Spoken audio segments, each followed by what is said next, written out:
for the Shop Report with Barbershop Jay.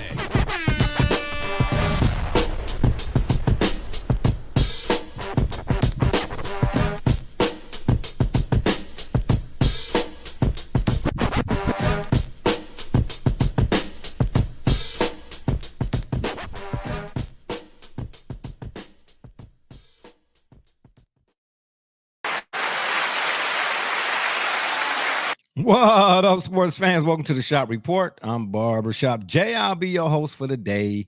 Here's what's happening. As always, we want to remind you the Shop Report is brought to you by Rocket Digital Media. It's the one-stop shop for all your digital marketing needs. You can look them up on Facebook at RDM Detroit or rocketdigital.net. That's ROCKIT digital.net. And make sure when you're there, while you're there, you tell them the BSJ sent you. And for my folk out there in TV land, if you want to leave your questions or comments during today's program, by all means, please do so, and we will throw it up on the screen. And y'all know what's coming next. If you're one of them folks that wants to leave a question or comment that's indignant or ignorant in nature, won't be seen on this screen. Matter of fact, here's what you'll get. Ain't nobody got time for that. With that being said, I would be getting ready to introduce my co-host. I'm going to do it anyway. With that being said, joining me on the program today, where they at, I have no ideas. Joey James, a.k.a. Oh, you here today? Double J. Wow, tell people what to say. And what do you mean, where is it? I sent it to you a week ago. Remember, I sent it to you in the Discord thing. I said, Double J, take this picture. No, I sent it to you in a text. I said, take this picture, hold on to it because it's something I want to do with it. Yes, Yeah, I do. I do. Okay, so then why you asking me in a private clarification? You sent me a lot of things. Okay, well, I didn't send you that, but I sent that though. Anyway, let's get. Oh boy. Anyway, we're gonna give you. Yeah, did I give you an intro? Anyway, we're gonna bring some of this other guy right here. Oh, shout out to D Gully. All right, D Gully from the CLM Bus. I'm glad you could join us. The IT guy, who knows why? Don't look at me like that. Just again, glad you could join us. What to do, baby? Well, welcome. Hey man, take that. Doing? Oh, look. Okay, look. If y'all gonna start messing with the buttons, man, I'm gonna go. The game is on. Yeah, I know. I'm watching the game. Okay, well, I mean, happy for you. Go lucky would do whoopie do. You know what I mean to say? Anyway, Double J didn't even say what he's supposed to say. You know what I'm trying to tell you? This is what I asked for.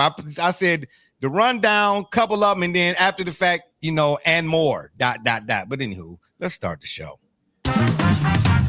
All right, we only got one item on the menu for y'all today. We're gonna try to get through things. Okay, I know y'all. Wait a minute. Wait.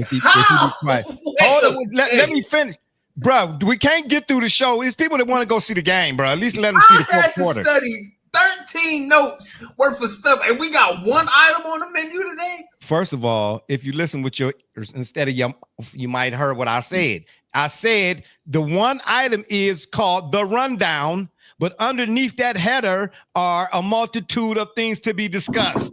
My gosh, yeah. Why do we have a Discord? Tell me, why do we have a Discord? Why? Bruh. Why do we have a Discord? I'm telling you. It's when yeah, go ahead. Yeah, go ahead. Yeah, exactly. We only have one item, but that item got several items in it. I said one item as in the rundown, but underneath that header, that it's one everything. Header. Hey, the trauma of ACTs and SATs is going to haunt many hearing this intro from our host. Yeah, it is. Well, I tell you what. Speaking of SATs, if two people I know wouldn't take their sweet time in the Discord, we might have this might not be no dysfunction. I'm just saying. Fair enough. Anywho, in question form, I have a list of, or should I say a cornucopia of some stuff that took here in the last few days, maybe weeks or so, whatever it is, since the last show on the sports landscape. Okay, I'm just trying to cover the whole gambit. Is that okay? Yep, go ahead. All right, but Double J, I need you to throw that picture. Get that picture ready, Double J. Man, this is what I mean right here, man. You can't good help get. And why are you doing? Oh boy. Okay. Anyway. All right. But anyway, I wanted to start with a little thing, a little twist I wanted to add just for the day. I don't know. We might bring it back next week, the following week. All right. Who knows? But who's your doppelganger? Who's my doppelganger? Sorry, I'm having lighting issues. I'm so sorry. Well, we know who your doppelganger is. Bokeem Woodbine in one of his movies, where I mean, because you still got that tank top on. I mean, what's going on with that? You know what I'm saying? You thugnificent or something? Man, listen, it's a I'm just long trying- day. I'm just. out Oh here man, doing what I please, do. man, please. Okay. Hey, listen, man. We get it. You've been doing push-ups, bro. I don't want to see that. I really don't want to see that, bro. It's a shirt, man. Oh, okay. But you flexing though for what? You know my stature, bro. What's with all of the? That's not. No, I'm calm. Man. Listen. I tell you what. Save that. Whatever you doing right now, save it for the turnbuckle. Okay, the wrestling show, because that's what you look like, Bautista, or somebody like that. Anyway, I'm just saying, man. Let's get through this because we got stuff we want to get through. But anyway, while Double J is supposedly getting that Hootie doppelganger, I do want to say, college football. Did you see college football? What the deal is? College football? Did you see that? The college football playoffs. Okay, here it is. The CFP has unanimously adopted a change to the seeding format. Okay. Teams will now be seeded 1 through 12, and conference champs will not, I repeat, not automatically get a bye, as in bye, Felicia, per ... Your fault. Right, because every team on the bye lost in the first round. Everybody last season, every team who had a bye lost that first game. No, they didn't. Did Yeah, they? they did. Yeah, the top four. Well, how many? Well, it ain't but so many buys to start with. So I mean, right. So every team. This ain't the NCAA hoop tournament now. We ain't talking about 38,000. No. There were the top. Remember, the top four. It was 12, right? The top four got a bye. Didn't Ohio State get a bye? No, they didn't. Remember, they didn't. Right, because they didn't play the Big Ten championship. So the Big Ten champion got a bye. That was Oregon. And look what we did to Oregon. Yeah, it was right. That game wasn't even close, was it? Remember, we played Tennessee. I say we. I'm from Columbus. I live in Columbus. So, right. Yeah, say yeah. You, y'all. Oh, stop it with your bro. You might as well have the elf on all that Browns gear we got on. We ain't even talking NFL today. Hey, don't worry about that. You know what I'm saying? Continue. Don't be trying to throw rocks over here, bro. You know what I'm trying to say? But I digress. Yeah, please. What you mean you undress? Man, nobody want to see that, man. It's a family show, bro. Wow. This dude right here, man. Wow. I got to undress. No, I said what? I digress. Oh, sorry. Let me fix my headphones. Anyway, what was you saying? So every team that received a bye in the CFP last year, they did not win their game. They were one and done. Every team that got a bye lost that first game after let's say the wild card round, if you will, of the NCAA tournament. Okay. And that's because they try to schedule it like it's the pros, but they don't understand, or they did not consider how much of an effect a layoff happens, like how significant a layoff already happens. The college football season is over. The regular season is over effectively at the 1st of December or end of November, right? Because by then, that's when because it's a longer gap between the end of season, even if you're a conference champion or not. It's a longer gap between the end of season and the playoffs or whatever playoff game you in, right? Or the playoffs, right? Than it is in the NFL, even if I'm going off the top of my dome, and my memory is terrible. No, that's exactly right. The NFL, the next week after, remember, the next week, there's no bye week before the postseason in the NFL. After week 18, first week of playoff, wild card round, there's no bye week between that. The college football, you're darn near playing the same number of games. You're increasingly. Yeah, it is a bye for whatever NFL team got the best record. Hold on, here's what I'm saying. There is a bye for that one team now. Top seed gets a bye. Okay, but the NFL in and of itself, the playoffs are starting that following week. They only have 1 week off in between. Got you. Okay. Players and the NFL is a game of momentum.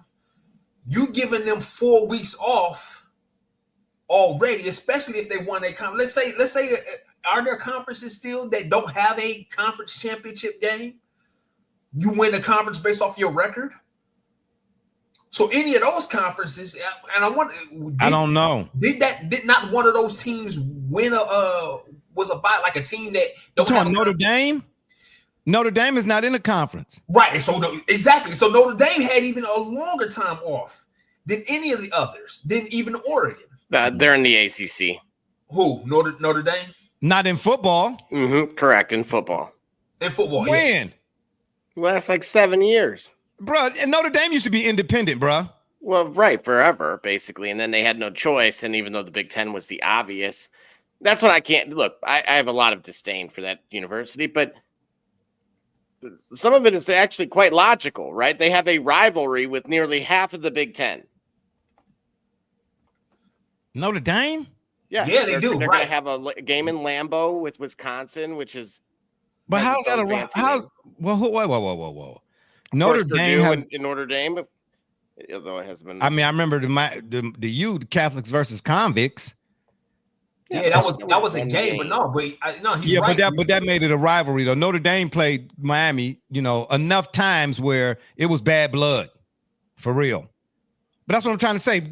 I can see Notre Dame being more of a rivalry with Miami than I would Wisconsin. No, even Michigan State. Well, and now when you say Michigan State, though, Notre Dame is in Indiana. It's right in the heart of the Big Ten. Mm-hmm. Yeah, but we're talking about rivalries, bro. Exactly. So I don't. Hold on. You trying to tell me that Notre Dame they're rivals to Big Ten teams, and that would be the equivalent to Ohio State and Michigan? No, we didn't even get that far. I would go. Jump off of to get there. Right. If you wanted to go there, it would be Michigan, Notre Dame. Or Purdue, Notre Dame. I mean, those two do not enjoy one another's company. At least for one, don't.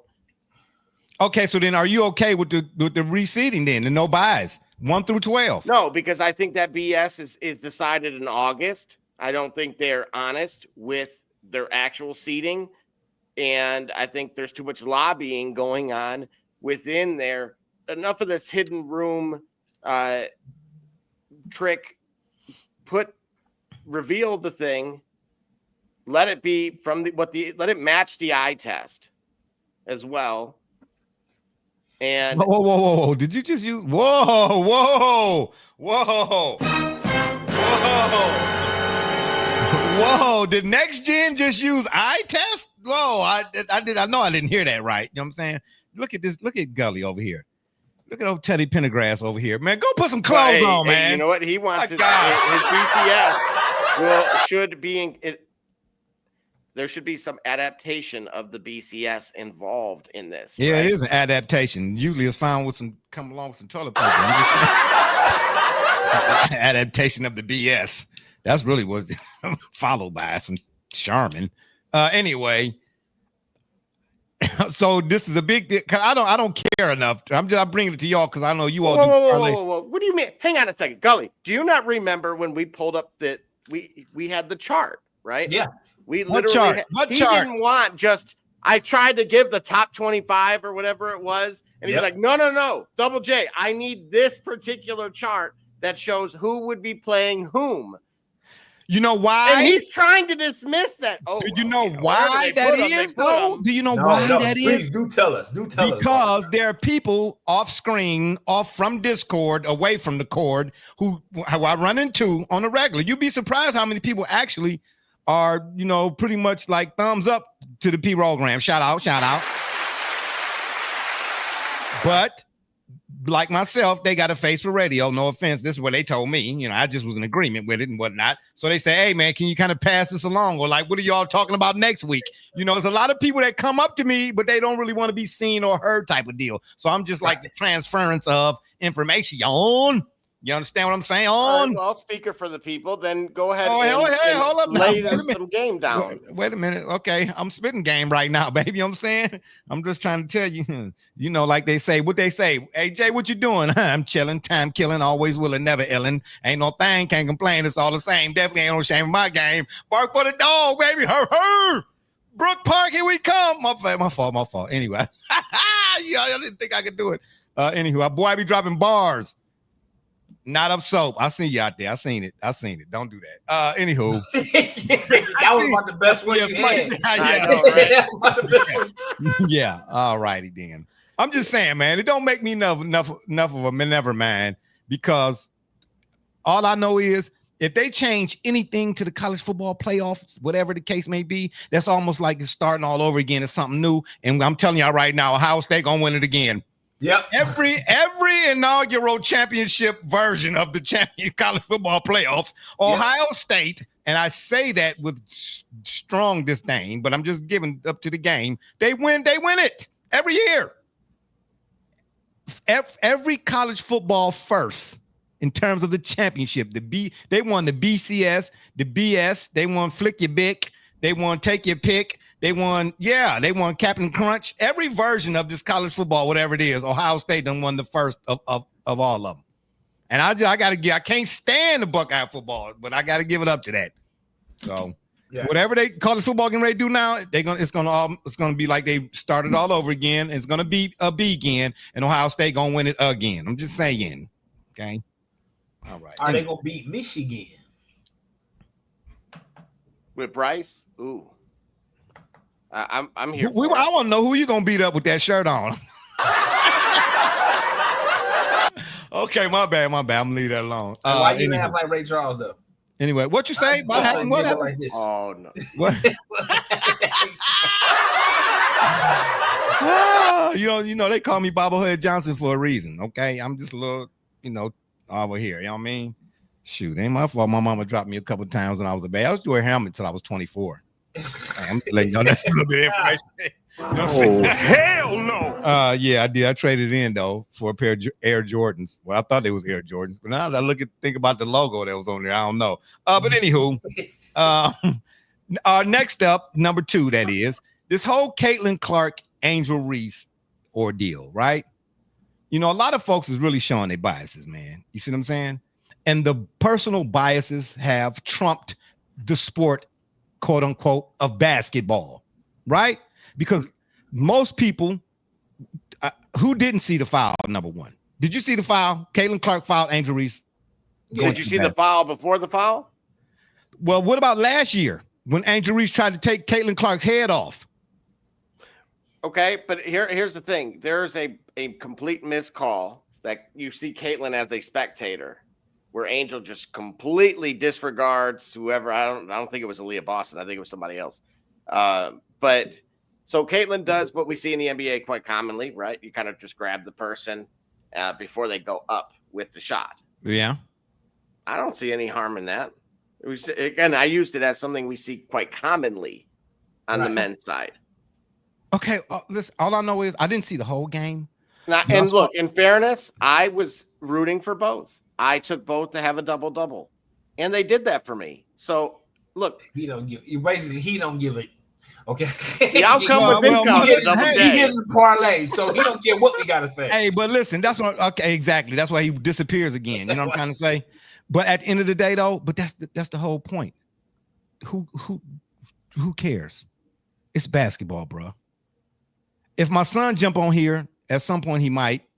The invite was sent, by the way. I'm fully expecting his presence. Okay, yeah. Well, I mean, sometimes he'll be there. Don't worry about it. Sometimes he gets scared. You know what I mean? That's what happened when I show up to the scene, baby. I'm just saying, come settle down. PG, baby. Peter Green, that is, aka PG. You understand what I'm saying? Rated. Actually, it's Prop 716. Okay, Prop 716. I mean, dang, what you want me to do? Give you a salute? You know what I'm saying? Oh, that's his name. That's who we're talking about here. Okay, it's a rivalry. They don't like each other, and it's okay. It's the non-basketball fans make it an issue. Shout out to PG. Exactly. PG. And let me specify, we're not talking about Paul George. Okay. Right. All right. Yeah. Get out your feelings. All right. I'm just saying, this is the real PG right here, baby. Shout out to him again for weighing in and making sense on the program. I mean, come on, he already laid it out. That's where I was going with this. Caitlin Clark fouled Angel Reese hard. Okay. Angel, in turn, want to act like she's gonna foul. I don't know if she was gonna actually throw a punch or not, but I get it. Now, there are moments in sports where dudes cross the line type of deal. You know what I mean? The dude could get bridged or get pushed out the air or whatever it is. And that make you say, we'll get to your comment in a minute, Detroit fan man. Shout out to Detroit fan man. There are some egregious acts that occur on the court that got to be addressed. I get it. But what Caitlin did, the punishment technically didn't fit. It was overkill for Angel's reaction. It was overkill. It was overkill. It to me felt like someone understood the gravity of the moment to be something else other than basketball. It was like, oh, I gotta get. And here's the thing. Absolutely. Hey, bring up Detroit fan man's comment actually, because I like to speak directly to that. Absolutely. Okay, it's nice to see some animosity again in sports. In this world of post-game jersey exchanges, it's nice to see the ladies bring some heat. Absolutely. Right. Man, listen, of all of our stories, right? Because everything is about narratives. Now, it seems like professional sports fans don't seem to are being forced to realize what pro wrestling fans have always realized and appreciate it. But the point is, see it for what it is. I don't have to like you. In fact, in fact, my story, right? Remember, Batman Batman have empathy for the Joker, but the Joker don't like Batman. Magneto don't like Professor X. Get what I'm saying? Thank you. In the competitive realms of which we're talking about sport, you don't have to like each other. Like, I wouldn't want nobody to literally go out and maim and kill nobody. But what I'm saying is, when this jersey is on and I'm performing at the best of my ability, I don't have to like you. It's gotta be that. It's gotta be that intense, right?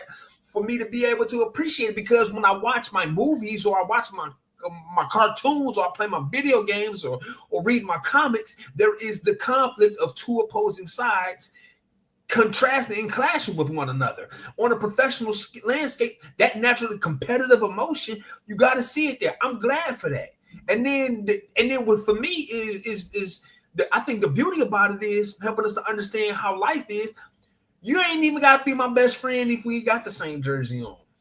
Or if me and you are competitive in that way, like we boxers, like Mickey Ward and Arturo Gatti. You remember you brought that up a couple weeks ago. Yeah. Inside the boxing ring, you couldn't tell they best friends. When they tried to, punish one another, right? To be the best at what they can be in their respective sport. To have that conflict, to see that conflict shown up professionally, I'm cool with it. You know what I'm saying? I'm cool with it.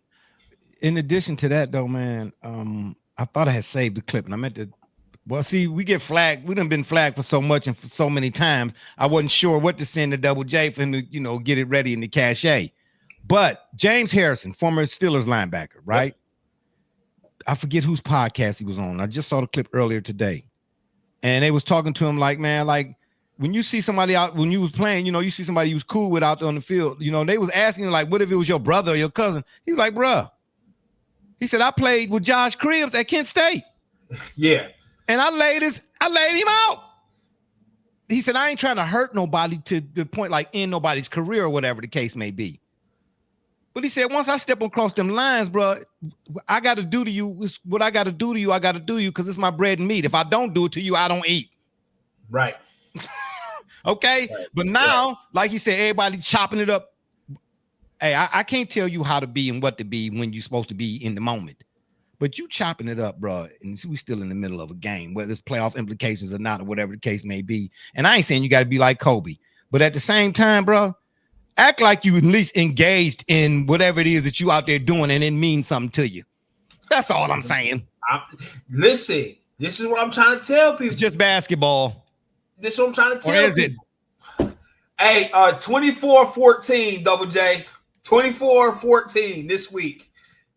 This week's reference came at 24-14. What reference?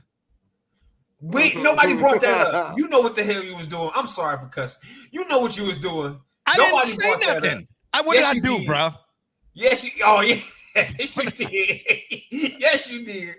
I'm just saying, man. Listen. You know what? That's gonna be our first game. For all of them people out there who want to make this a whole audience. All right, if you out there, email the shopreport365@gmail.com with the marker for the hidden reference. You give us the time, approximate time of what was said in the hidden reference, we'll have something for you. All right, and I commit to it. Okay, Hey, you give us the time. I got and the something for you reference, right now. I we'll got something for you right now. You, okay? Right Send at this email, minute. The You can get it at the 25th minute. gmail.com. You catch the reference and you tell us the context, we'll have something for you. I promise that. And we're gonna do this weekly because he's sneaking in every week. Don't he, Double J? Every week he sneaks something in. Yeah, don't I Double without J? a doubt. Every single week. Ain't nobody got time for that. Man, anyway. Apparently you do. I ain't nobody got time for what you talking. You know what I'm saying? Okay. I'm the driver. I'm driving the short bus. But listen, all right, they always gonna have time to me. If you want to ride on this bus, you know what I'm saying? Double Dutch, baby. Better get with me. You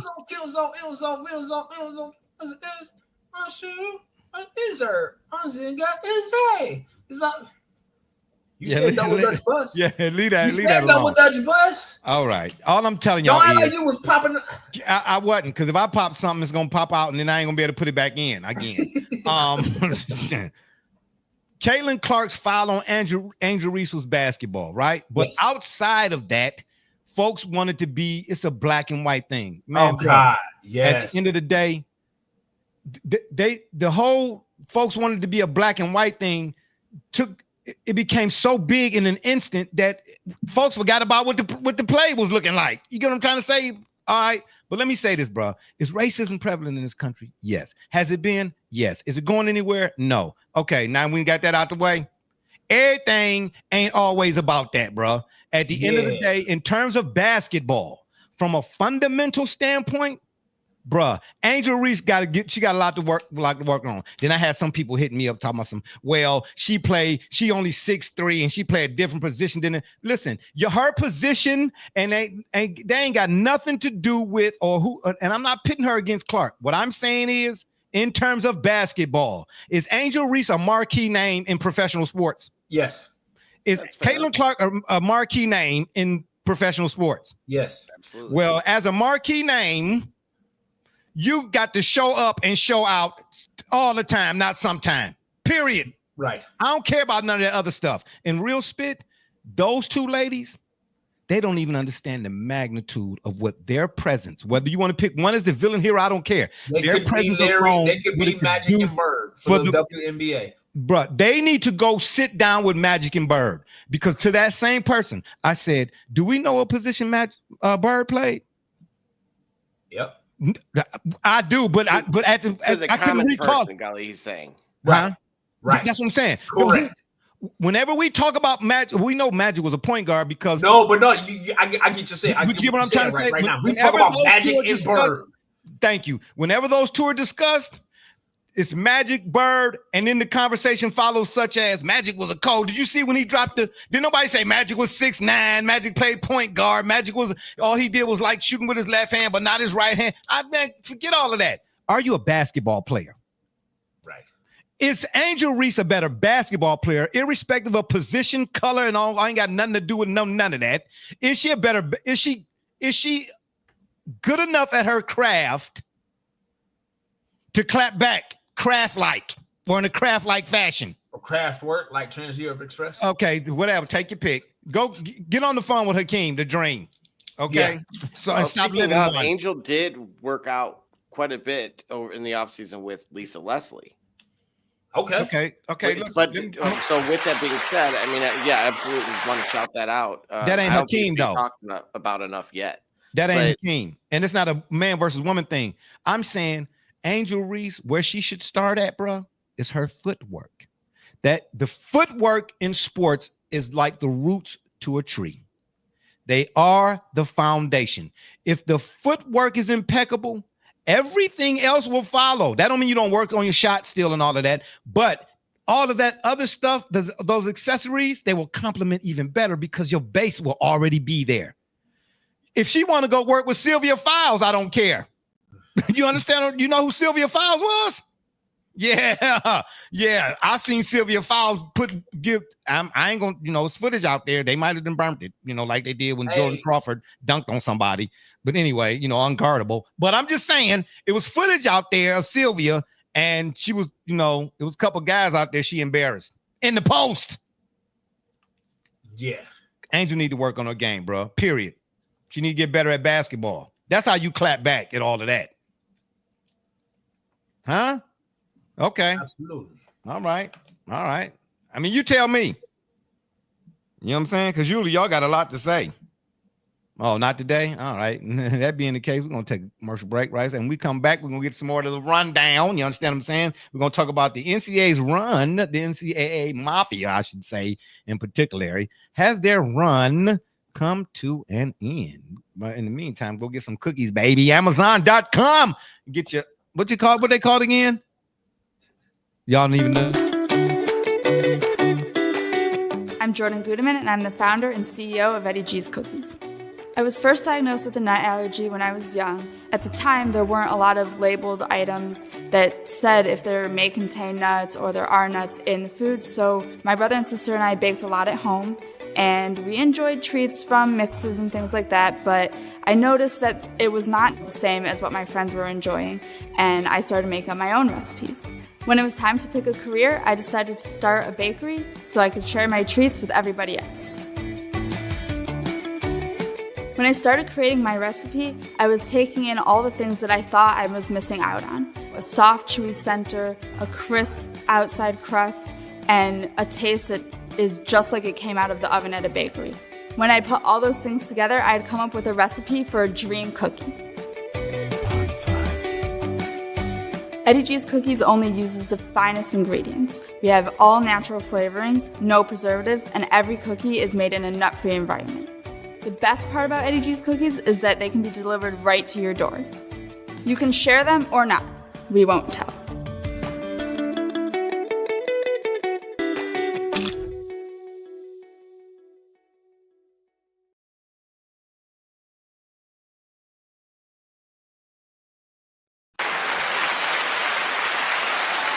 That's right. Go to eddiegscookies.com and place your order today. eddiegscookies.com or amazon.com and place your order today. All right, we back. The NCAA's run, has it come to an end?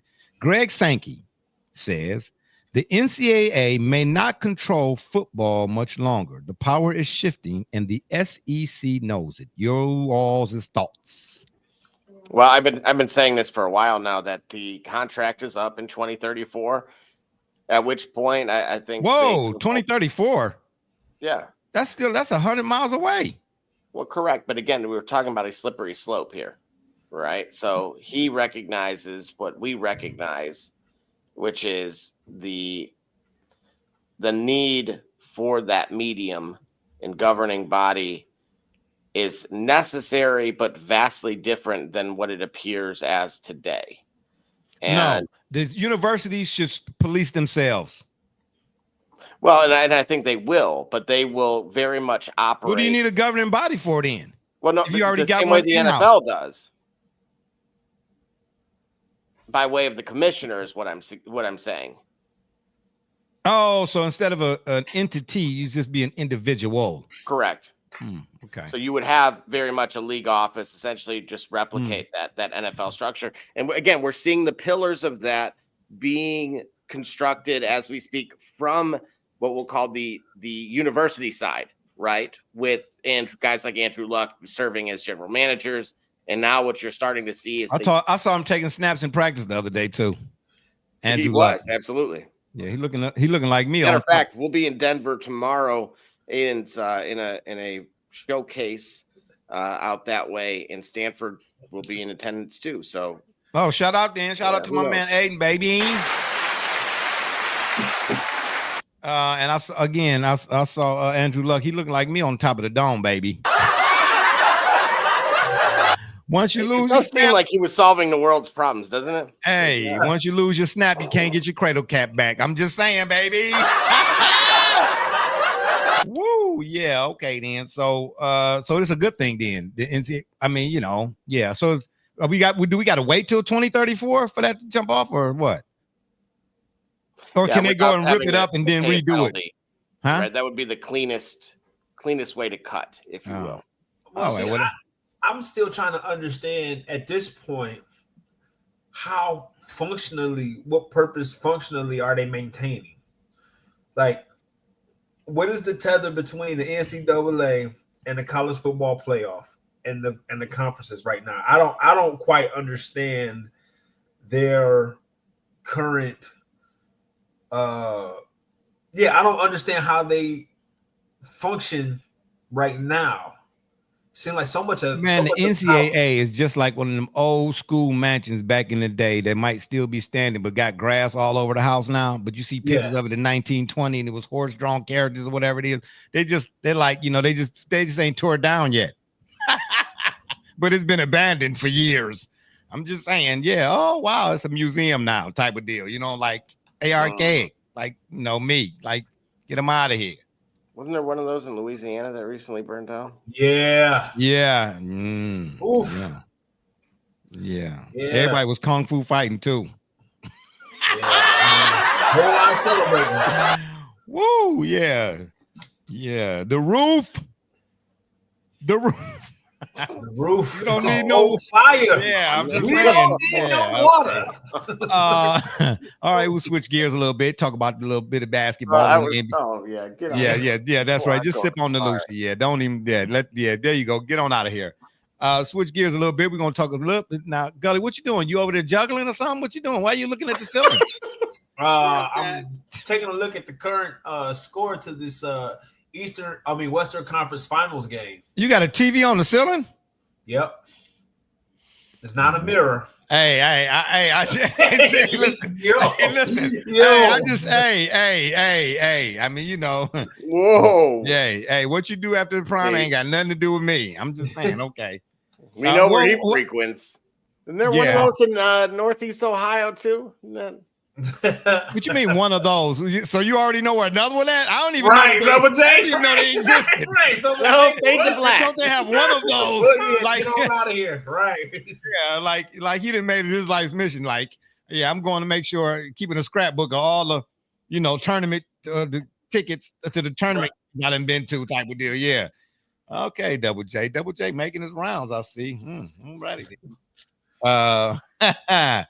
So yeah, I mean, at the end of the day, bro, NCAA's run is about over. That's really what it come down to. I thought it was going to be a lot sooner than what it is now. I didn't know it was 2034. So are we going KRS-1? The run is over. Oh, and no question.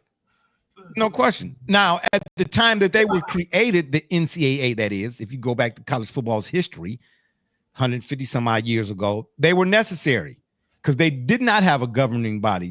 College football was king back then. NFL was not really a thing. You know what I mean? Shout out to Hallis and all them guys, who had the stick-to-itiveness because the NFL almost didn't make it. I'm just saying. But, a lot of players were dying on the field, bro. College football was for real brutal. I mean, literally, they was dragging bodies off the field, bro, after every game. And the Rice universities, your Cornells, some of them schools that are storied institutions. The armed forces and the Rutgers, actually, where a lot of this stuff started on that East Coast. Absolutely. There was if you can watch either, I believe it's Peyton's Places that goes to the one of either the Naval Academy or some, either the Army or the Navy's location, and actually dives deep into that particular segment about how the game had to evolve because of what you're referencing. Yeah, it's all to the good. Aaron Gordon, Denver Nuggets Aaron Gordon said, I would really, really appreciate it if there were a couple of days in between games in the playoffs instead of every other day. The product of the game would be a lot better. Higher level of basketball and less blowouts. What y'all want? He just got hurt, and he really wanted to be able to have another day for him to play. Well, I mean, don't say it so. Matter of fact, don't say it like it really means the world to you. Well, no. I get it. To Gully's point and to Aaron's for that matter. Look, do we want to 2K this or do we want it real life? I don't see what the problem is with the current schedule. To me, I find it highly irregular where certain series will have a third day and others won't. Even though you got the if necessaries, right? Because remember, and even though I'm a fan, remember curiously was that 1 year in 2009 that the Spurs versus the Clippers, they had or the Hornets, they had a third day. They had a a 3-day layoff between game 4, 5, and 6, or other series. I don't understand that. But the idea to have a game be every other day, I don't have a problem with that. I mean, bro, the season is long enough with 82 games. Though you may think about a day of rest. If anybody knows like an extra day of rest when you still have a job to do, that means you have to be more committed to a process for a longer time. Ask anybody who's refinanced a car. Yeah, it might seem like it's cheaper, but you in that thing a little longer than you thought. Mm-hmm. So in the interest of getting something over with, I wouldn't want to expand that to 2 or 3 days off. I'm just curious about the inconsistency between games that are necessary to be played, having certain series having every other day and certain series having 2 days between them. So in essence, I'm seriously, all jokes aside, asking this question. To your point, though, are we really seeing that the NBA is showing us that Tim Donaghy was indeed not a malcontent? Bring my caption. WWE is honest about scripting. Yeah. Okay. All right. Yeah. Because I mean, because they painted a horrendous picture of him when all that first came out. Of course. Man. Yeah. Yeah. Okay. Got you. All right. I'm just saying, man. At the end of the day, and I was off with Aaron Gordon, bro. The fact that he wanted to gut it out, playing injured or whatever the case may be, or hurt or whatever he was, he still wanted to give it a go. But I don't know, bro. I just don't. I don't. I'm all for players and with players and stand with them when it comes to getting paid and whatnot. Because my thing is, why focus on the player when we should be focused on the guy who's writing the checks when it comes to that kind of thing. But when it comes to at your craft, bro, I know dudes that work in a foundry. They worked in a foundry for 20-something years, bro. And every time they sneeze, they got black soup coming out their nose. Yeah. Okay, so this, and on the back, man, I didn't hear this kind of talk. All of these excuses being made for why not when it comes to these games and leagues now, bro. I'm dumbfounded. This back to back, for instance, bro. I don't recall ever hearing that in the 90s. Yeah. When did that become a thing? Oh, especially when they're coming off a back-to-back night. Man, go read Blood in the Garden, the story of the 1990s New York Knicks. Because it becomes hard to justify when you look at what spectators and fans go through double shift after double shift just to justify their ability to pay for the experience of watching a game, right? Like the work that you go into to earn the privilege to be able to enjoy sports or entertainment at whatever level or whatever capacity, understanding that it is a job for people. And it does have challenges that we may not have, in that you are in the public eye no matter what. You are in the public eye constantly, and that can be bothersome because being in the public eye, people feel like you owe them something because you are in the public eye, and you have to always be on your best behavior, and you have to monitor how you move about. Where you and we can go into a spot, we can say what we really feel, we can say what we want without consequence. Recognizing that they do have some nuances and some challenges that we don't have.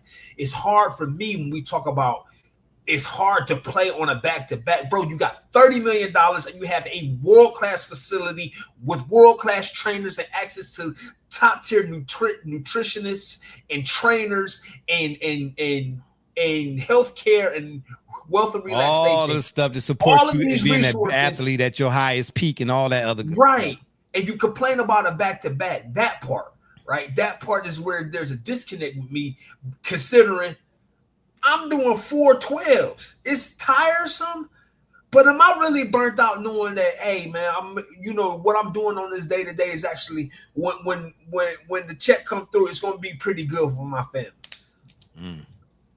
It don't Yeah. hit the same.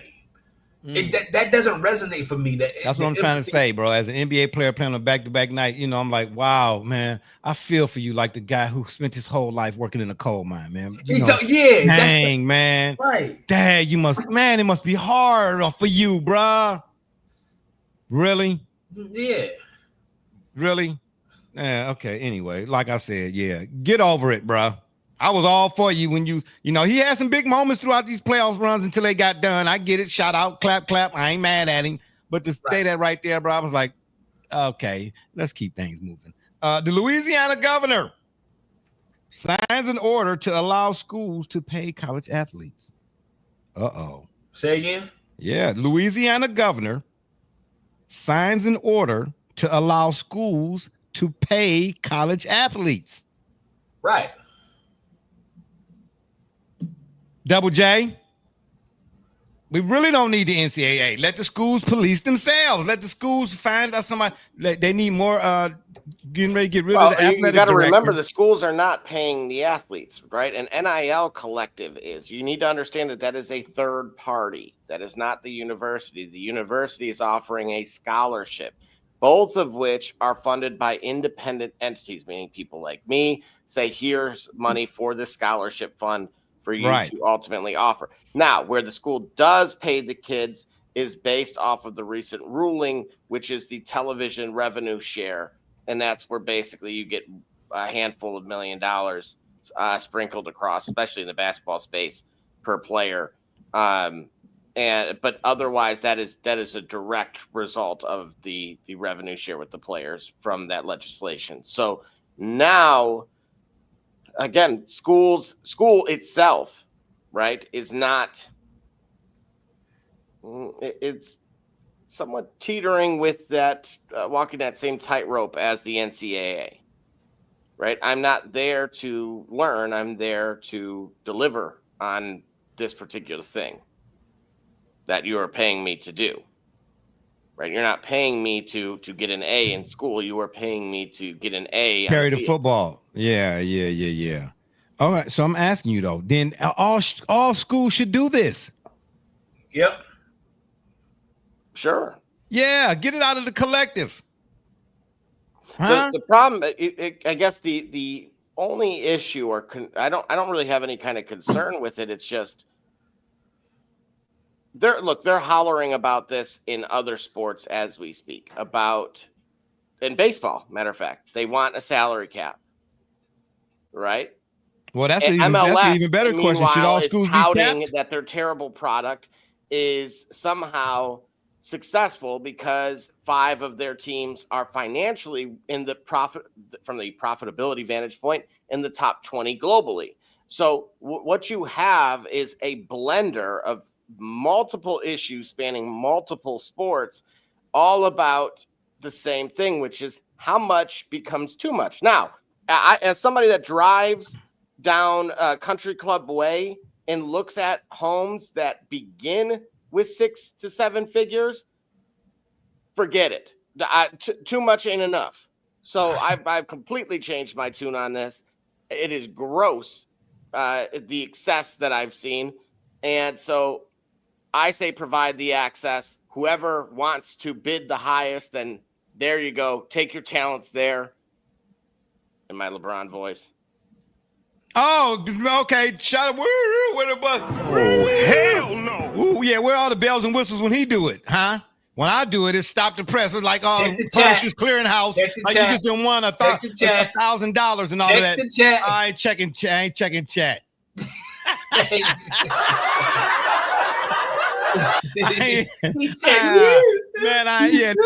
No, when I do it, it's like Double J. Stop it at the 13, 14, 15 mark. Hold like a traffic cop. Hold on. You can't go anywhere. Stop.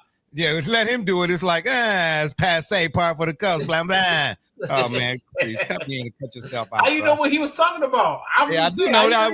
Right. It was clearly obvious. Oh, really? Yeah, it was. Yeah, it was. Yeah, it was. And what you mean? You don't even know what I'm talking about. And yeah, you start, Double J, stop it. Oh, let's get to this comment. Yeah, y'all ridiculous right now. Check the chat. Oh wow, really? Okay, yeah, okay. No more comments from that lady. Yeah. Oh, and he's just gonna show it again. All right. Yeah. Hey, where's the comment blocker?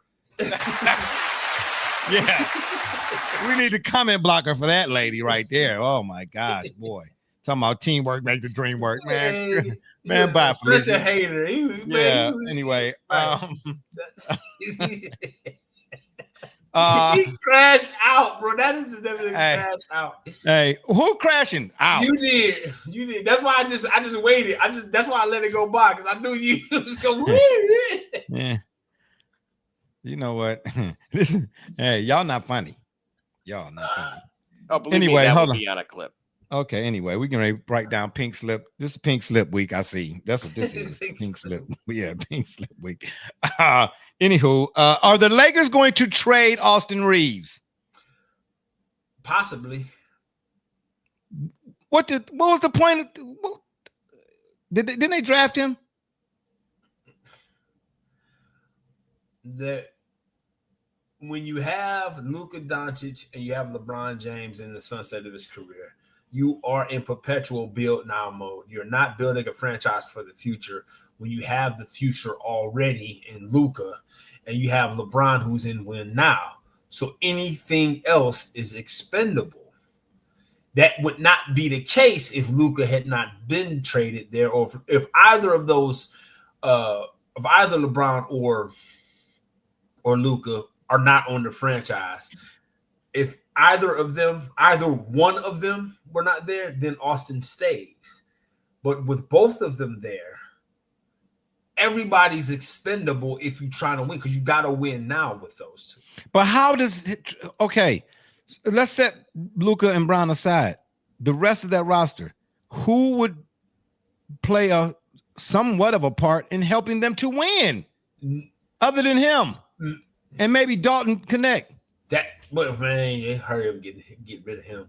Oh, please do him a favor. Like, why you saying what happened? Whoa. Why you ruined him? You traded. Listen, we talked about this. Dalton Connect was traded after the Lakers had acquired Luka. Yes. So his trade had nothing to do with them acquiring Luka. Only for it to be rescinded, not on his end, but for the guy that they traded for. So why do I even want to continue playing for this franchise? Because guess what? We know. Here we go. We know, and I'm putting it in the chat now. What you chatting? Don't get to chatting. Let people who are watching see the chatting. We know that there was a signatory on all trades for that franchise. Oh. So you know who traded you. I'm just saying, bro. You talking about if the Lakers are in win now? Yes. Okay. So how many players are any asset, any compliment to a team that can help them? Like, are there other players? Austin Reeves and Dalton Connect are two assets to helping them win. If so that means they're in win now. So Yeah, why would they assets? No, Huh? they're tradable. They're tradable. Yeah, that's why they're assets to win now. Hey, why y'all just want to just keep on saying that word? You're gonna find a reason to say that word. Keep on saying it. Asset. Huh? Yeah, okay. We're going to assess whether these assets are in excess. I asked you what do y'all eat for breakfast. I said, quarterly we look at our assets over our liabilities. Oh wow, okay. I know what else you lying about your ability. I want to assess. Yeah, okay, little liability. Yeah, okay. All right. The abundance. Well, all right, well, you know what I'm saying? As long as you say 15% or more. I'm just saying, bro. Yeah, anyway. I don't see how you get rid of either one of them two dudes. Anybody else might be expendable, but to me, not them. What do you mean with max headroom on the team? What are you doing? Because who's max headroom? D'Angelo? He gone. Yeah. D'Lo ain't there no more. Talking about max headroom. But his hairstyle, right? Here, Dalton. Not Hilliard. Austin are tradable if we want another big three. Like you say, those are players that you can build and create a team around, right? So that would be great. They would be great together in a Milwaukee Bucks uniform. Is that enough for? I mean, look, there's been. It's gonna be some draft picks and compensation. Yes, you gonna help us Well, dump don't you another believe in salary? Why you say- No. Remember, the money's got to match, right? So Dalton Connect or well, wait a minute. I know Austin Reeves isn't making whatever the delivery money anymore. So let's see, Lakers cap. Yeah, there we go. According to Sport Track, they have negative $59 million in cap space. Who does? The Los Angeles Lakers. Jeez. Negative. So it'll be like a 14 trade around. Hey, speaking of assets and liability, did you see how long our host was like negative? Yeah, negative. Oh man. Right. So wait a minute, man. So they can't get. Listen. Hold so on. Did you say negative 59 billion trillion? Is that what it? That's what it felt like when you said it. Like the calculator broke. So, bro, they can't. What can they do? Get a lot of help from a lot of other teams, like a 3-4 way trade. Bro, they gonna need, bro, for them to get any type of help to win. If they didn't win now more, they gonna need help from a couple of NFL teams too. Right. You know what I'm saying? Travis Kelce might end up in the Lakers uniform. Hey, that's what I'm trying. They're gonna have to. Antonio Gates, you got to come out of retirement, bro. Yeah. You know what I'm saying? Tony Gonzalez. Hey, we need y'all. Prop Music One, shout out. Yeah, because of what you did before. Now he just switched to a whole another identity just to make you know. Hold on. First of all, can we read the comment first before we start doing the circus? Burnham and Bailey switching the screens. My gosh. Got to move on from Bron. Excuse me. Bron is no longer Batman. Luka plays no defense. They can't play together as 1A and 1B. They have no shooters. Nobody can create their own shot, build the team around Luka. Whoa. Whoa, man. Oh yeah, man. Chris Middleton. That'll be a great idea for them. Giannis to the Heat. Book it. What now that happened? I like. There's something about that I like. How? What? Giannis with Spoelstra? I do like that with Bam. Obviously, it's an aging Bam, and they would have to get something in return. But in which, to me, he would be expendable. But when you look at Khalil Ware, as I've mentioned, you have obviously all of those other core pieces, which was still good enough to get them into the play-in. Like, as bad and tumultuous of a season as I think Dame is done, bro. Himmy Butler there. Oh yeah, he didn't caught a little bit of backlash too, though. Who did? Himmy Butler. Oh, he's suggesting trade Tyler Hero, who I believe is from Wisconsin. So there's your. Oh, here we go with the Wisconsin, and now we're going back to Notre Dame. Wisconsin. Oh, please, yeah. Oh, that's why not? Yeah, you send them back. Look, man, it sounds like say cheese. Yeah, cheesehead. Discount double check. Remember that? Like I said, and now we're back to that Notre Dame, Wisconsin at Lambeau. Look at that. Oh Came my full circle. gosh. I don't know, man. I don't know, bro. If you and win now, I don't see you. So then, what do you?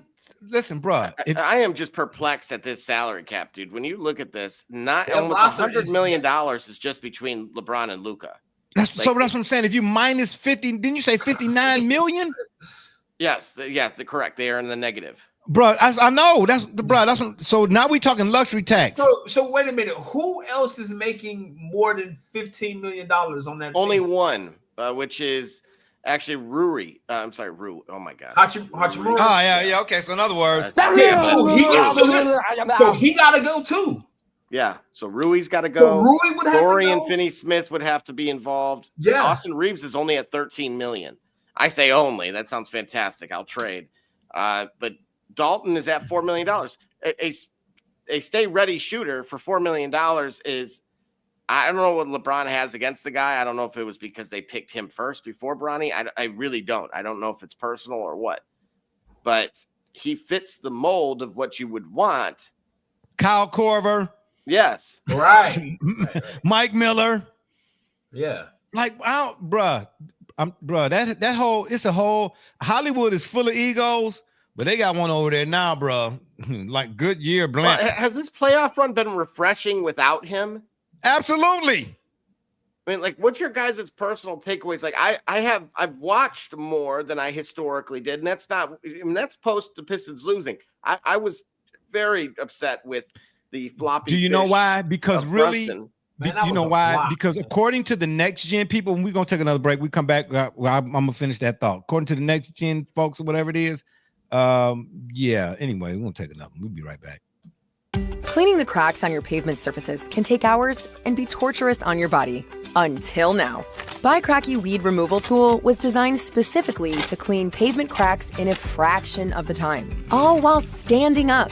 Bicracky's patented design incorporates a two-sided steel blade and is encased by a durable fiberglass shell. Simply use the large end to clean big gaps, then rotate and use the small tip for narrow gaps. Made in the USA, Bicracky eliminates weeds to the root and is environmentally friendly. Bicracky. Save your back while you clean your crack.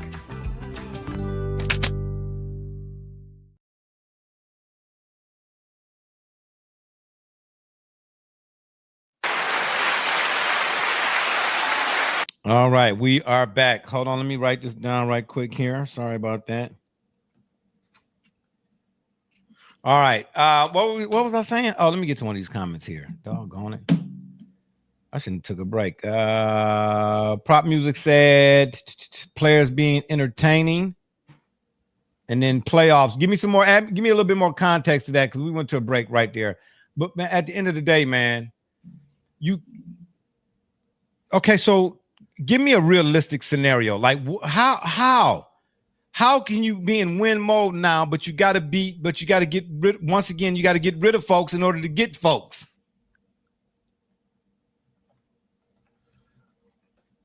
Yeah, exactly. Yeah, go ahead. I mean, take an hour. Not really. Hey, why you sitting there thinking about that, Gully? Double J, give me a score update. What's the score in the game? 1 moment. Oh, that's terrible. They called a foul on Edwards. I know they ain't about to call a foul on Edwards. He went straight up, never broke the plane. The dude lost the ball in the air. Bro. Edwards blocked it, and they called a foul. Of course. 67-82 Thunder. Who? Thunder. Oh, yeah. Okay. The NBA has suspense now. This has been the most entertaining playoffs we've had in a while. Right. Yeah, and that's really kind of what I was alluding to. You look at the 4 teams left. Did anybody realistically expect them to be here? Maybe. Well, I guess OKC, yeah, because they kind of was. Huh? You did. You swear the Knicks was about to win it all. Hey, don't do that, bro. Don't do that. I know you ain't doing no prognostication. The prognostication is stanknications. You did. Hey, don't bro. Don't do that. Don't do that. Hey, oh yeah. Oh my. Oh gee. Bro, okay, hold on. St. John, somehow. Like where did they come from? Hey, bro, don't disrespect the Big East, bro. Allen Iverson was rolling around on his win one game and he like, man, this is anybody serious. Now is anybody. No, bro. For her, I know. First of all, no, bro. Hold up. First of all, y'all not gonna do that. Y'all not gonna do that. What I said about what the playoffs still stands. I'm talking about the general public, bro. In terms of when they put them 4 dudes up there in them uniforms, the 4 marquee dudes that and them people that wasn't what folks was expecting to see. Correct. That's my point. All right. So why y'all ha-ha, you know what I'm saying, and being everybody's buddy. Do the dance. I must have struck a dance nerve. It. But he was bad. Man, please. Whatever. Yeah. Josh Hart and all that. Yeah, man. right. Villanova. Hey, okay, but we gonna get to that in a minute because while y'all capping right now, I'm gonna bring a little reality background when we get to that part right there. Listen, that's what I'm saying. Now y'all capping. Y'all capping right now. Y'all capping. Won game 1. Bruh. Yes. Me and Khalil was going back and forth with this. Khalil, you can weigh in now. We was going back and forth with this. He's doing the same thing y'all doing. He dancing around the house. Hoo, you know what I'm saying? Break, doing all that. Yeah, the Pacers won. Pacers won and all that old type of stuff. I said, okay, go get your own house. Go get your own house. Oh, crickets. Anywho, that's another story for another day. All I'm saying to y'all is, yes, the Pacers won that game, bro. But like I've always said and going to continue to say, my focus is on how things play themselves out. Sure. Bro, at the end of the day, the Knicks choked game 1. Because in a comeback, listen, in order for, I'm gonna give it to you in layman's terms, like the boyfriend girlfriend situations. They break up. In order for him to come back, she got to let him back in. Comebacks don't just happen by themselves. They're not one-sided. If you look at the last 5 minutes, now you want to talk, Double J? Now you want to show everybody that you're here? Oh, imagine that. Look at the last 5 minutes of that contest right there. However many possessions the Pacers had in them last 5 minutes, I'll just say 3 minutes of regulation. The only one of them possessions that actually looked strategic was when Naismith, am I saying his name right? Yes. If you're going from left to right, they were on the Pacers on offense, but going towards this way. He come baseline underneath the basket and come out on that curl right by the bench, caught it, bam. In rhythm, knocked the 3 down. Yep. That last shot that bounced and then went in for Halliburton, go look at that possession, bro. That possession was helter-skelter. I said to Khalil, with 1 minute and 29 seconds left, and I don't remember off the top of my head, but I know that the Knicks was up and decent enough with 1 minute 29. I said to Khalil, I said, the Pacers are getting ready to win this game. Now, I didn't know how, but I said, they're getting ready to win this game. Oh, there you are. You hating it. No, because before the series started, and I might have said this on the show last week when we was talking about it, Halliburton is nice, bro, but you have to cut off his space. The Knicks did a tremendous job of controlling the pace and cutting off his space for 45 minutes. 3 minutes. 43. And then all of a sudden, and matter of fact, who were the announcers? Was Reggie Miller was one, right? Was Doris Burke another one? One of the announcers said something. They was like, it might have been Reggie Miller. He was like, man, I don't understand why. He was talking about Naismith and Halliburton. It was and Nembhard, I think he might have hit a couple threes, and that whole it was like a barrage almost. Reggie was like, man, but he said Cat and whoever it was, and Hart, maybe it was Hart. He said, man, they got to get up. You got to get up on that. You got to close them out. You can't. Why are you giving them room? And then they come. They hit you with one, bam. They hit you another one, bam, bam. And you just, I mean, like what? Now, are the Knicks tired? I don't know, bro. I don't know. Are they? I think they took their foot off the gas, me personally. That's what it looked like to me. Now, you don't fault the Pacers for taking advantage of their miscues. You feel what I'm saying? That's what they did. That's what they did. But we finna see what the Knicks, we finna see what New York is really all about. Game 2. Yeah. By right, bro, the Knicks are supposed to win that game, bro. Yeah. The Knicks did more to lose that game than the Pacers did to win that game. They was helter-skelter. Yeah, but you know what? You had asked, I believe, on a previous show, who has been more clutch than Brunson in the playoffs, and I had said it was Halliburton. No, don't do that. Go pull up your little next gens. They showed a graph on there. Brunson has statistically now, percentagely, and all them numbers people use to justify. They threw a graph up on the screen. Not game. I don't think it was game 1. It was the last game. The Knicks just got done with Boston. Somewhere around in that. Yeah, all teams have been. Yeah, when leading by 9 or more points in the final minute of the play game, they are now thanks to the Knicks. Yeah, Detroit fan man. Yeah, no question about that. Talk about next gen. Look at that from Detroit fan man. I love it. So Detroit fan man, yeah, that's who you rolling with today, right? Okay, well, I see how y'all. I mean, it don't make me never mind. I survived Shawshank. You know what I'm saying? So I'm like Jet Li, baby, the one. I can fight you and me. I'm just saying. Anywho, yeah, the Knicks though, they're gonna have to. And right now, OKC, from my understanding, they lambasting because I don't hear my son in there. Usually he be, he an Ant fan too. Ant, get him, Ant. He usually be, doing all his dances. I can hear him. I don't hear that. That's why I put my head. I'm like this. Like I had to see right now he's in there right now. Ant man, and that's just. Is there substance here to what you posted in the chat a little earlier about how they're guarding him? So, okay, I'm going to give this example. How they're guarding who? Who is him? Goes to Bloomington in basketball.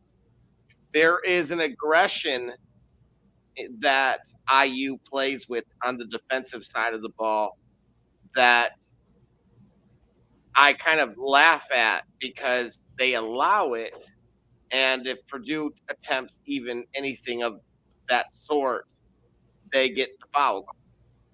And so, as it pertains, like I've been critical of SGA only in the sense of his free throw ability. Yeah, not trying to shame anyone. Detroit fan man says, not trying to shame anyone. That was simply the worst NBA playoff history, and we were all just fortunate enough to have witnessed. Can't wait for game 2 now. Yeah, I'm with you on that, Detroit fan man. My son Khalil's shout out to Khalil for joining the program. Hold up there, let me get him on here. Welcome. Shout out to Double J. Shout out to Barbershop J. Shout out to Hey, don't patronize, man.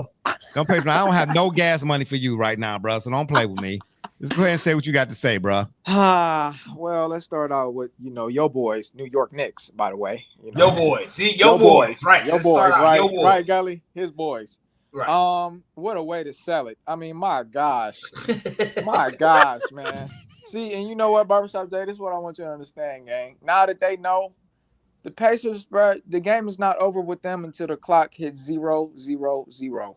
What did I? But hold on. You know what I'm saying? Let him Hold cook. You know what I'm saying? Hold on, bro. But he don't know. He ain't cooking nothing, bro. All he doing is boiling water right now, bro. Anybody hear nothing about that? What did I tell you before the series started? Don't come over here and being selective about what you want to mention. Was gonna win. That's what you said. No, I did not, bro. Stop lying like a rug, bro. Finals. That's what I heard. No, nah. You heard that because you was outside. You probably halfway asleep and didn't take the trash out. Anyway, yeah, I'm putting you on blast right now, baby, on national television. I'm putting you on blast right now. What did I tell you? Okay, so you gonna come on here and lie? No, that's what you finna do? Hold on, Gully Double J. No, don't look to them. They can't save you, bro. They don't live with you. No, you live with me. For the Knicks. Oh, absolutely. I mean, more than Screaming A. Smith does. Oh, wow. Hey, really? and Bro still there. I saw him in the chat a little earlier saying Knicks in 7, so he hasn't. They're both there at the Rucker. Apparently. Wow. Oh man. Wow. See, I think that's what it is, Double J. Okay, so history. Okay, so here's what was interesting. What's really interesting. He and I were sitting there watching the game. At that minute 29 mark, he was sitting over there. I'm trying to tell you, his toenails was curled up like this. He was real nervous, like. You know what I'm saying? And then when that shot bounced around 48 times, Kawhi Leonard, and dropped in, he wanted to jump up, pop locking, you know what I'm saying? Like Beach Street, talking about like he knew it all along. Like he was at no. See, that's what killed me about people after they get the win. During the process, when it don't look like they're going to get the win, they be quiet with capital 2 T's. But as soon as the win jump off, you act like that's all that you was like that all the time. No, you wasn't. Don't act like in them last moments, you wasn't sitting there like, like magic. Yeah, you was over there. Yeah. Trickery. That's what you was doing, bro. I don't want to hear it, bro. You was nervous. Saying, you was nervous, bro. New York. Knicks. I told you, gang. Listen, man. No, see, you don't disrespect, bro. I have this series going 7, honestly. No, you said 77. No. Here, I said this is one of the first series that I really cannot call because it can go either way. However, well, first of all, if you ain't calling, it's because the cell phone probably cut off. But I'm saying to you, what did I say about Halliburton with the Knicks, how they should have played Halliburton, bro? Go on here and tell the truth. I'm going to tell you exactly what you said. Number one, he shouldn't be dribbling up the floor, or you can't let him just dribble up the floor, which what they did the last play. Let him bring it all the way up court to give him that much room for him to turn around, do a 360, 180, whatever we want to call it, for him to turn around and go towards the three-point line and get a shot off. That's unacceptable. Unacceptable. What did I tell you about Ant? Your boy. Oh, that's what we taking it? That's what we taking it. You done took it already. You done put me out on national television right now. I told you that, hey, now see what I'm saying? When he was talking about the Knicks, wasn't no wasn't no M&Ms, wasn't no none of them. Now all of a sudden it's I told you he was that dude. It's stamped. Now he's just losing to the better team, man. That's okay. Oh man, stop it. What did I tell you?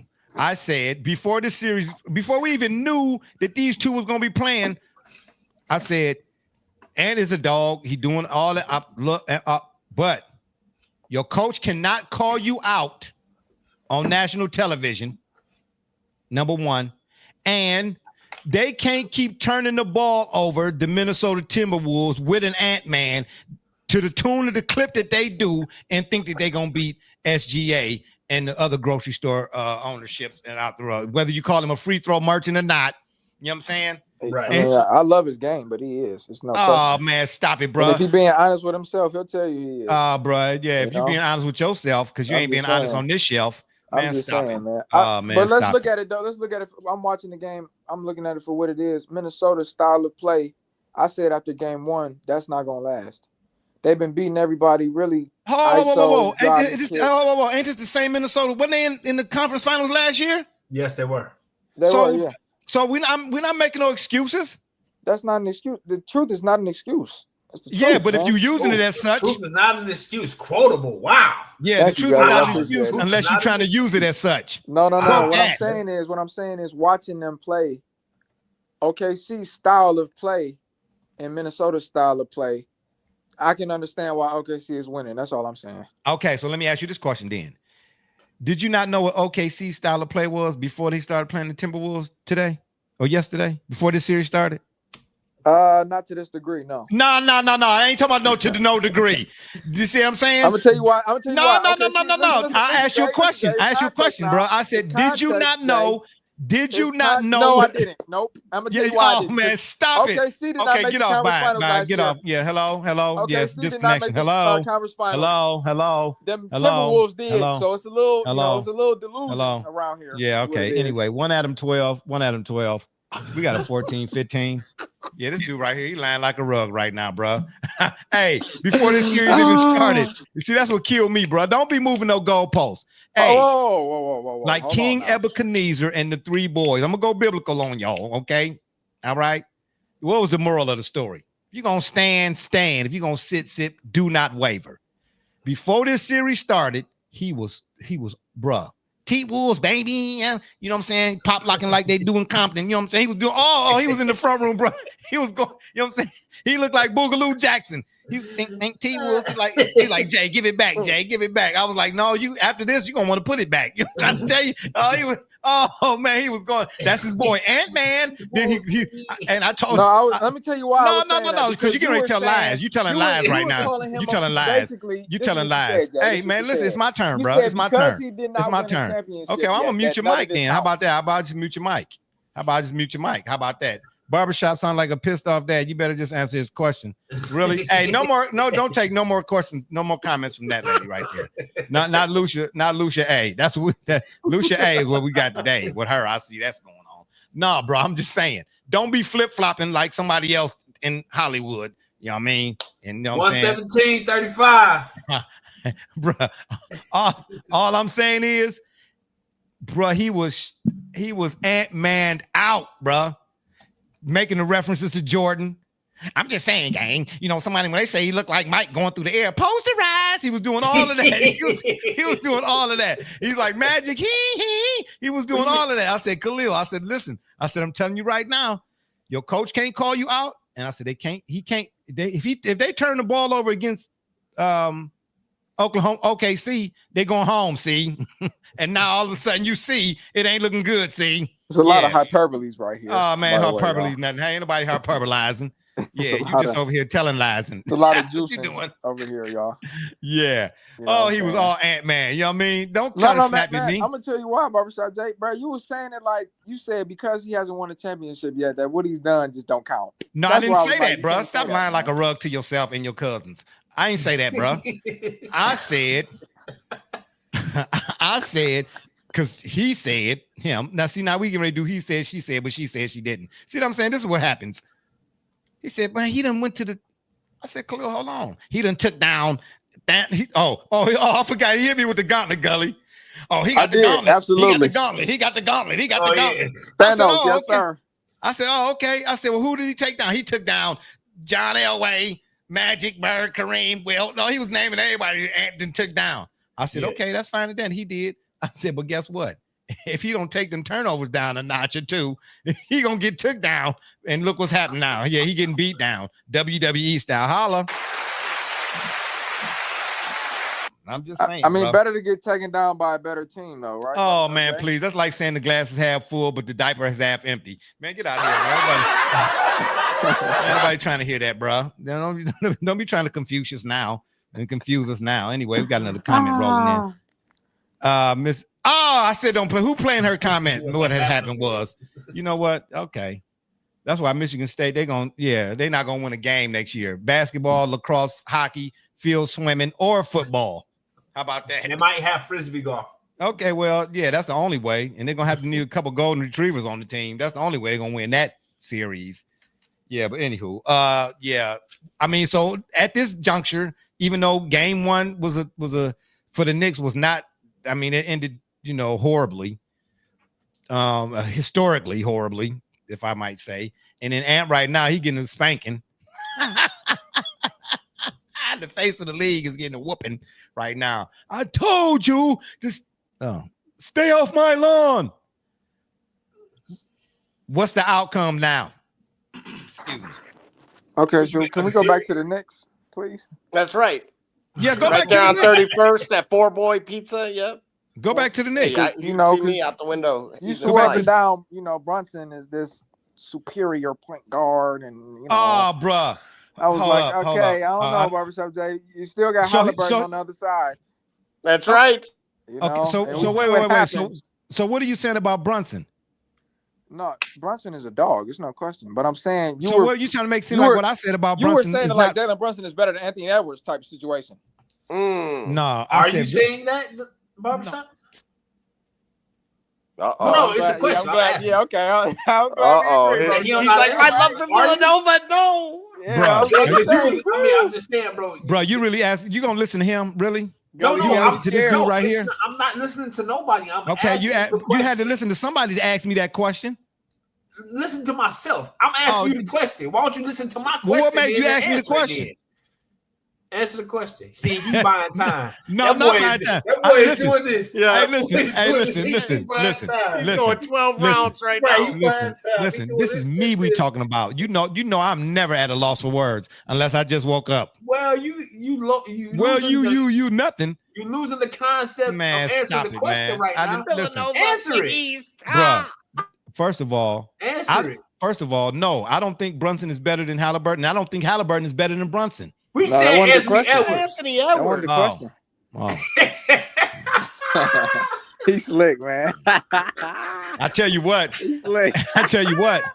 Brunson don't turn the ball over like Anthony Edwards. Oh, brother. That's not. Hold on, Jay. You answered the question, man. Hey, listen. No, I don't think Anthony Edwards is better than Jalen Brunson. And I don't think Jalen Brunson is better than Anthony Edwards. I think they are both what they are in their own right. Hey, bro, don't listen. Hold up. Now, don't even try to act like Jalen Brunson ain't been more than what everybody said he wouldn't be. Has Anthony Edwards not been in Dallas? Let's go back to when he was in Dallas. They said that he was too small to be the focal point of a franchise. Didn't we hear that? True. Got him out of Dallas and all of that. Whatever Jalen Brunson is right now, he is far exceeded what all y'all thought he was gonna be. Yeah. And what I said he was gonna be because he was Villanova. See, yeah, you Big said the East, same baby. about Anthony Edwards. Man, I knew Ant was a dog at Georgia, but Ant, let me tell you something. Ant's offense just became a thing. Ant, to me, had the same kind of offensive progression as did Jimmy Butler. Jimmy Butler, offensively, when he first hit the league, was not the player that he is now known to be by many, and neither was Ant. I don't know about that. Yeah, that's right. Yeah, get it stuck. It's got something in your teeth there. Go on, get it on out there, young fella. Okay, Ant we got came another in. You know what I mean? Anyway, all right. Well, who you got winning? We got. Hey, I'm not showing no more her comments. Who keeps showing her comments, bro? How you not gonna answer a question? Then be all mad when someone don't answer your question. Okay, that's it. Alva. Yeah, that's it. Okay, no more. Yeah, no more Albus. No more Albus for the day. I'm just saying, bro. Who's winning the Knicks Pacers series right now? Call it out. I'm going with Indiana. Oh, of course. That ain't who you said in the beginning. I bet you it ain't. Who winning the series, Double J? Pacers in 6.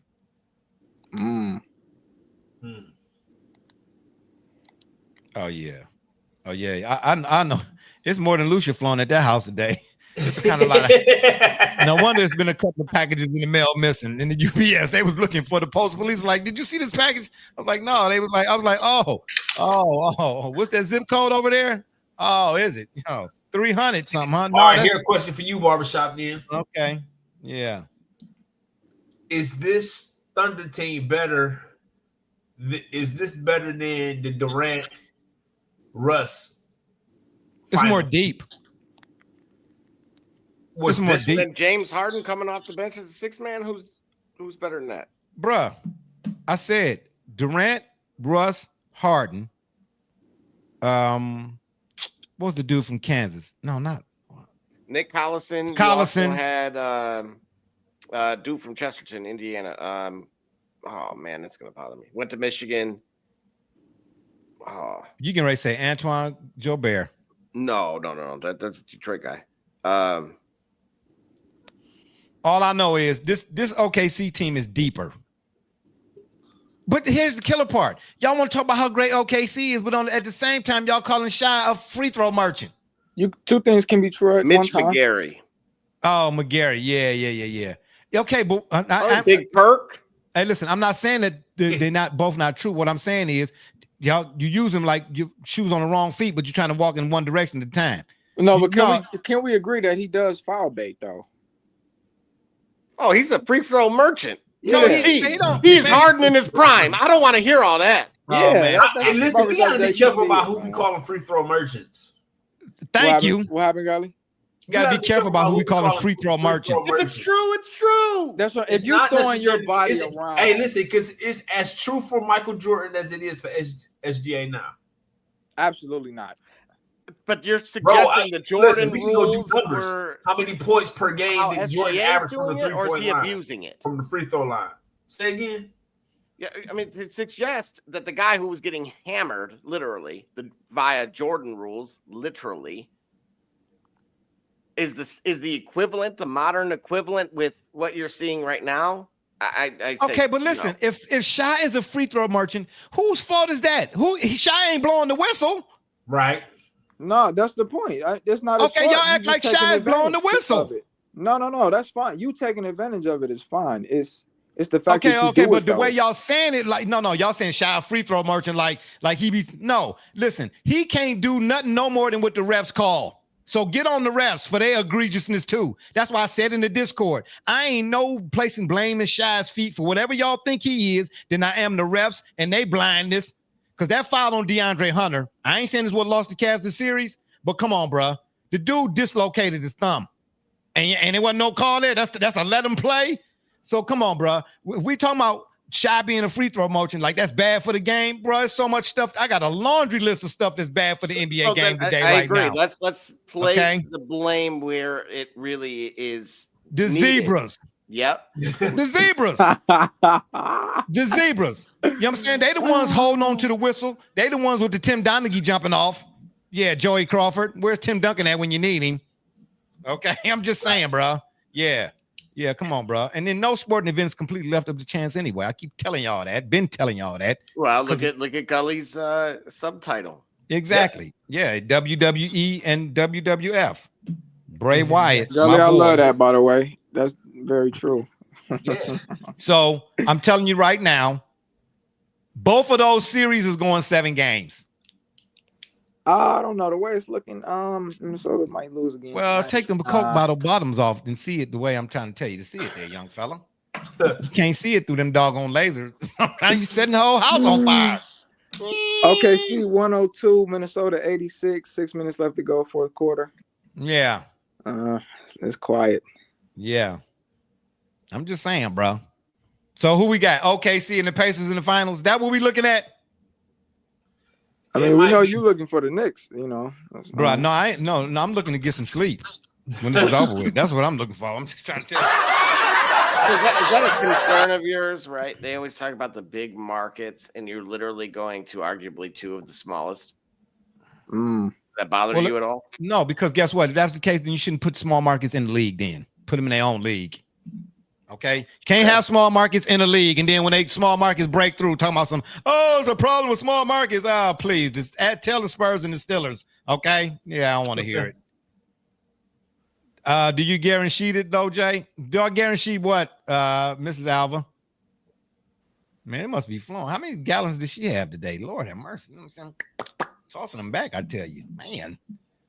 Did y'all see Dale Earnhardt Jr.'s, by the way? Did y'all see his new car? Man, I gotta give me a number 8, baby. Dale Jr. back on the track, boy. You better watch out. Watch your back. Dale on the track, baby. I'm just saying. Michael Jordan is joining the NBC booth or whatever the case may be. Mike is getting ready to pull a Tom Brady. What's up with that? Mike coming back to save the league again. Yeah, NBC had to do something. What? It needs some saving, that's for sure. Yeah, well, I mean, that's from all the point shaving. What you talking about, bro? I'm just saying. This dude right here, yeah, of course it needs saving from the point shaving. Hey, I put that on the t-shirt, underdog. I still don't understand his role. What is he breaking down film, or is he reporting game? What is he doing? Who? First of all, yes, Miss Alva, I said Pacers in 17. I did. I didn't say Michigan State. Okay. Jordan. What do you mean? What is Jordan doing? You said Jordan is coming to NBC, something like that. Yeah, he coming to the booth. That's your boy. You the one told me about. Why are you asking me what is he doing? And you the one told me about it. I would have known, gang.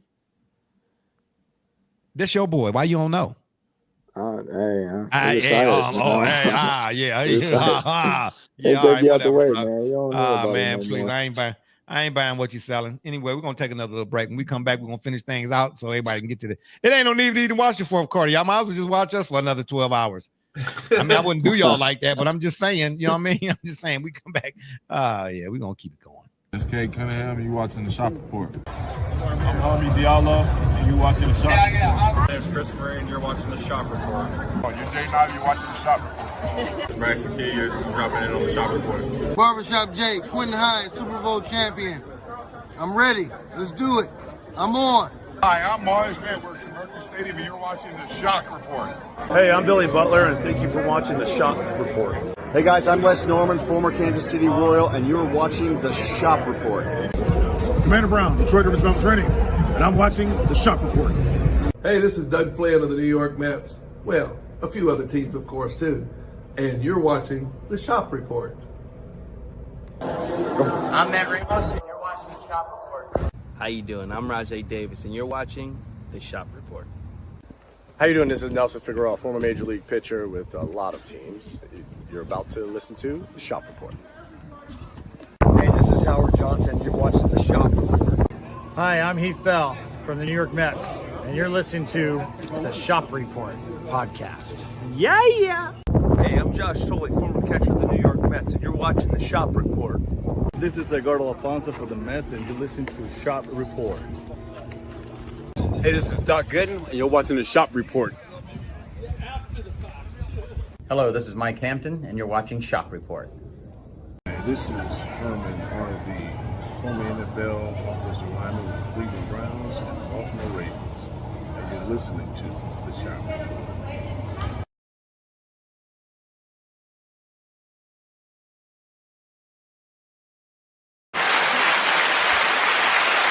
All right, we're back. Yeah, Jordan in the booth. Is this good for the league? Why do you think this is why? Do they need it's an interesting time for him to do this? Huh? I agree. If in fact it's true, I think it's an interesting time for him to do this. That's what what do you think what do you think the reason is behind it? And that's the key. It's because Charles and them getting ready because where's Barkley and them going? They stay, I want to say they stay on air for one more year. Yeah, they said that they're going to ESPN. Yeah. So yeah, it's something like in their. Well, they're going to ESPN. Yeah, in their banter, like going on one of the recent episodes, like a few weeks back of Inside the NBA. I think Charles Barkley alluded to it that they'll be here next year or whatever. So they'll be like. I wonder. So wait a minute. So is this just talk? Then Mike not coming to the booth, is he? No, he is. It's official. Where from? Where from? From NBC themselves. I might have to look this up. Okay, so if he, because what I read, it was just like he coming back. It didn't really give no whole bunch of details. That's where a lot of people getting confused, me included. It's like, what is his role? That was my question. What is he gonna be doing exactly? And then Gully, to your point, like you said, it's definitely an interesting time right now. Like, what's the reason behind it? It is. It do make you wonder. I believe it's more going on in terms of detriment as far as the league is concerned. Behind the scenes. No, it's about it's all marketing. I can see that too. He coming back to NBA on NBC. Like that's so wait. So the NBA needs him for marketing purposes for the same reason that the US Team USA Coach K needed Kobe. No, it's different. It's different. See, it's on the screen. No, ain't nothing different about. I'm calling Double J and Gully because I don't think I can do it. No, it's different at all. It's different altogether. It's different at all. Nothing. Yes, it is because Kobe Bryant. Listen, Kobe Bryant saved the reputation of USA basketball on a global scale. Mm-hmm. This is nostalgia we're talking about. But it's necessary for a revivement too. You really don't need Michael Jordan to bring back the essence of what it is the NBA on NBC was. Oh, yes, you do, bruh. You don't know you didn't because he didn't show up before the day. You didn't need that to gather the excitement of NBA on NBC. Listen, yes, you did. Yes, you did. Let me tell you why. Bro, if you needed them, you mean to tell me you wasn't at all excited or enthusiastic about the NBA on NBC coming back? No, not really. Michael Jordan's presence has a special contributor, had nothing to do with if the NBA on NBC, first of all, is the NBA on NBC gonna have Charles Barkley, Shaquille O'Neal, Ernie Johnson, or Kenny Smith? No, of course it isn't. And Michael Jordan is not going to be better than that. Bro. He's not all going to be better than that. Bro, I'm not. You're not even. I'm not. Did I say that? No, I didn't. I didn't. I'm asking a question. Is Kenny Smith, Ernie Johnson? Don't play. Charles Barkley and Shaquille O'Neal, are they on NBC? 140th? Yeah, Kenny Johnson. Oh man, yeah, got you. Man. Yeah, I got you. Ha ha he he. Are they on NBC? Not that from what I read, no. Okay, those guys they made inside the NBA on TNT more in your living room than some of the NBA games, remember? Yes, absolutely. Okay. Yes. So correct. The NBC feel like, because who is Tom Brady with? What he on Fox, NFL? Who's he with? I think it was Fox. It was either Fox or NBC. Okay. The NBC, wherever Charles and them going, NBC is saying, okay, we need our heavy hitter. Because basketball has been so far, the NBA been so far removed from the NBC and so long ago. What does NBC have? And I don't even know if they have. I'm just saying off the top of my head. Other than the Olympics, if you're a sports person, why are you going to NBC for anything? Michael Jordan being NBC will help NBC be in the same stratosphere or in conversation as was inside the NBA or TNT, as will be ESPN now, because ESPN is falling off too. But that's not just. But when you say if the purpose of what you were saying was. Is it similar to Kobe Bryant? No, it's not. Yeah. No, it can't be. Why can't NBA on NBC don't need to be saved. It didn't need to be saved. He wasn't there from the beginning, bro. I'm not saying the NBA. I'm not saying NBA or NBC needs to be saved. What I'm saying that is what you suggest. No, I'm not. By saying this is the same as Kobe Bryant. No, because Kobe Bryant's presence on the Dream Team saved the integrity. I'm not talking about Jordan saving NBC. I'm talking about NBC is bringing Jordan back for their reasons, but the league need Jordan too for reasons akin to or similar to as what Kobe was needed for the Dream Team. Okay, all right. That's what I'm saying, bro. God dag nabbit it. That ain't what you said. That ain't what I said, but it's what I'm saying. That's not how you started that question. Okay, how I started. This ain't how you start. It's how you finish. Yeah, exactly. Now, how did I finish? Are we quoting Coach Carter? My gosh. Anyway, no, actually, no. We first of all, I was watching Coach Carter. The same question would have been asked at the beginning and the end. Okay, whatever the case may be. But all I have a know question is, though, Barbershop Jay. no, I ain't got no questions. First of all, I have Coach a Carter, serious welcome question, back, man. Carter. It ain't getting no harder. I don't care about nothing. Lakers in 5. No. Yeah, okay, right. All right. Okay, this is disrespectful. Oh no, my fault, Barbershop Jay. Knicks in 5. My bad. Yeah, Knicks in okay. 5. Right. He gonna give me for that later on. Yeah. Oh man, this dude is You're gonna be hilarious. I have sleeping a out on. question though. Yeah, Bring you it gonna. back- I got a question. Bringing Wrong back Mike back, at Where this you sleeping time. at tonight? You gonna put me in the woods? What's your question, boy? Gully, to your point, bringing back Mike at this time, right, for NBC. A lot of people will argue that this is the perfect time to do it because from what I've heard, and again, this is, hearsay, that the league, as far as viewership, is not where the NBA wants it to be, right? And they said the last time it was the 2022 around the All-Star game, the 75th anniversary, when MJ came to Cleveland. And the argument was, whoa, the thing is, Mike doesn't show up for big events, whoop-de-whoop-de-woo. They didn't even think he was going to show up for the 75th anniversary thing. And him being there, you could just see, oh man, it was like, oh snap, he's here. So with him coming back to NBC, I'm curious to know, again, what is his role? Is he going to be talking about the game while he's playing? Is he going to be like Reggie and them or Kenny and them? What is he really doing? Or is he ain't. I keep trying to tell you, it ain't. Michael Jordan going to NBC has far less to do with what his role is, as much as it does who he is, his presence. So it's an aura type thing. What I'm saying to you is, no. To both of your points, again, that's why I was showing it on the screen.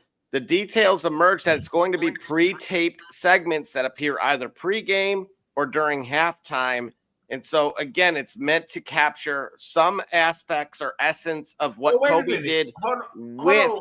Double J, you mean to tell me he's doing promos? No, it's going to be more like what Kobe did with detail. Double J.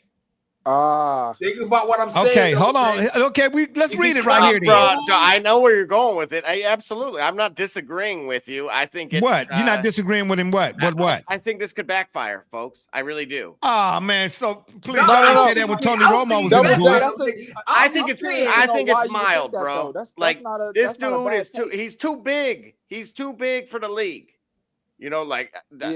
Rice said Fred is Michael Jordan. Yeah. As it pertains to the NBA. Whoa. Okay, so wait. So what you saying, Michael? You saying Michael Jordan is too big for the league? Is Tom Brady too big for the booth? No, but he had just gotten divorced. What they got to do with whether your stature is too big or too little? I say, yeah. Listen, NBC has been off of they might have a Kentucky Derby. Okay, Secretariat, sweepstakes, Preakness, all that good stuff. Jay, stop it.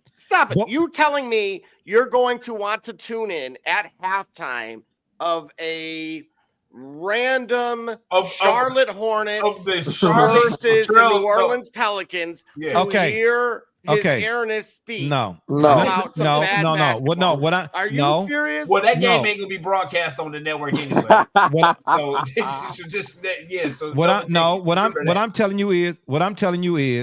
What I'm telling you is, in layman's terms, picture the friend who's throwing a set at the grog shop.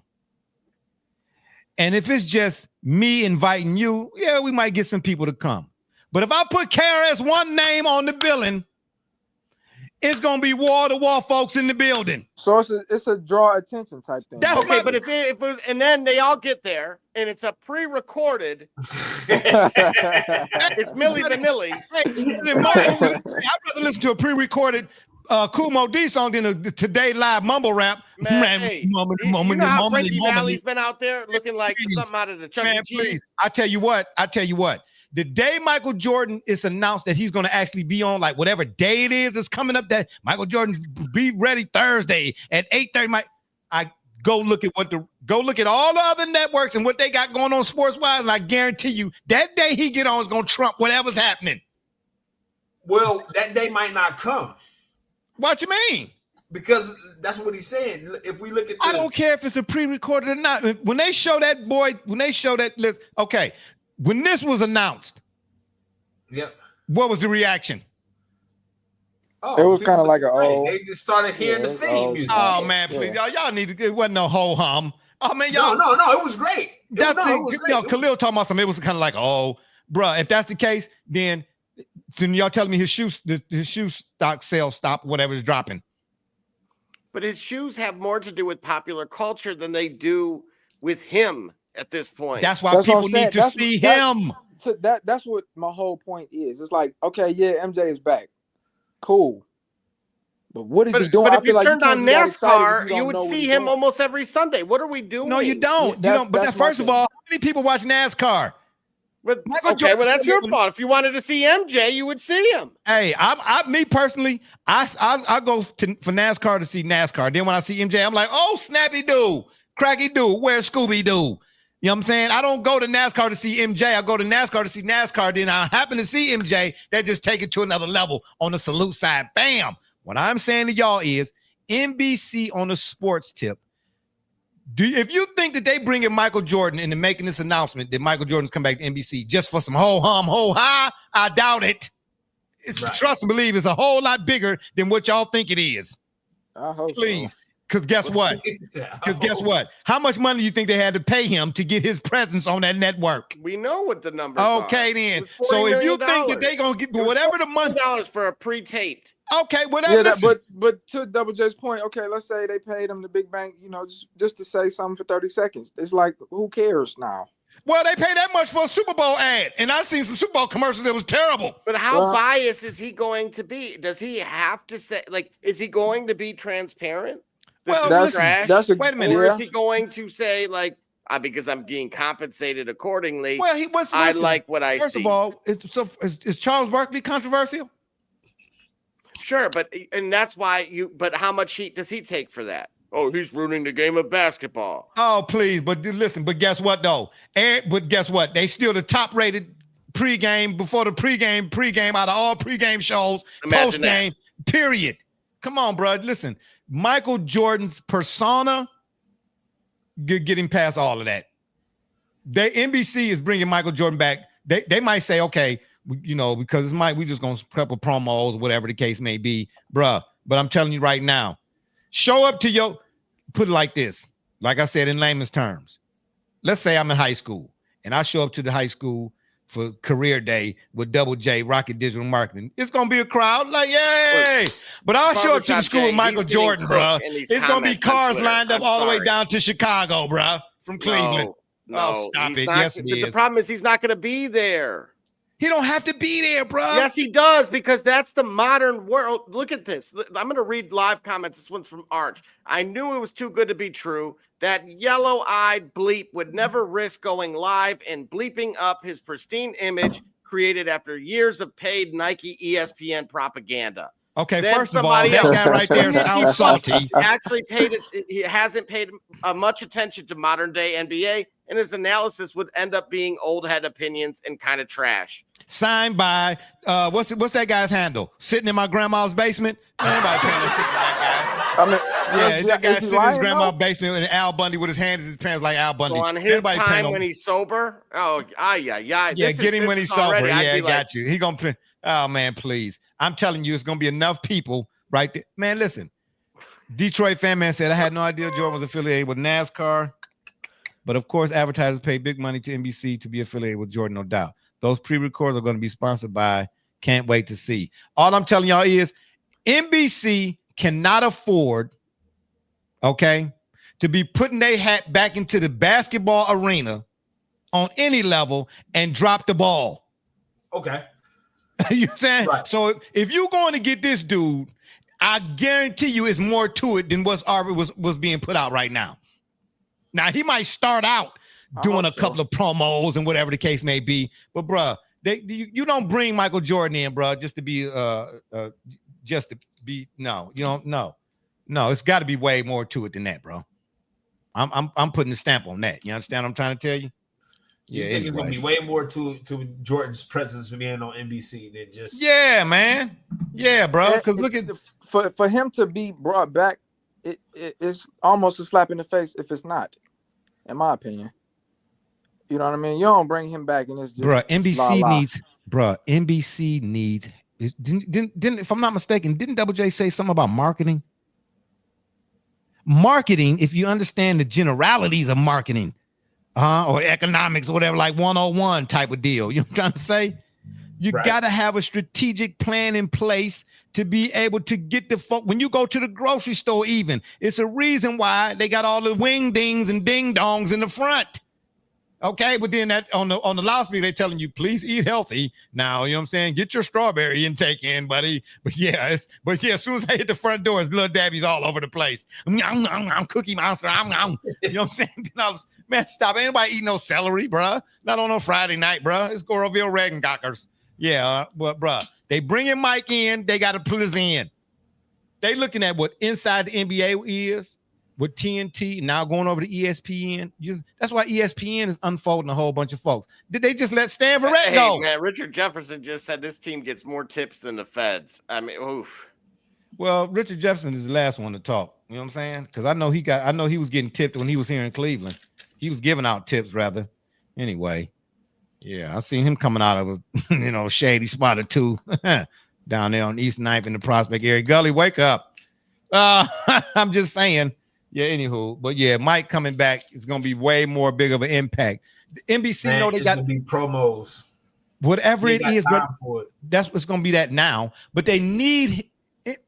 Okay. They don't need them, man. They do, man. They absolutely don't need them to do that. For NBC to put themselves back into the basketball arena, who going to really watch the NBA on NBC, bro? Let me explain something to you. Matter of fact, I said this to Double J before. Or I've said this before. When I watch basketball on TNT, it sounds different than when I watch it on ESPN or ABC.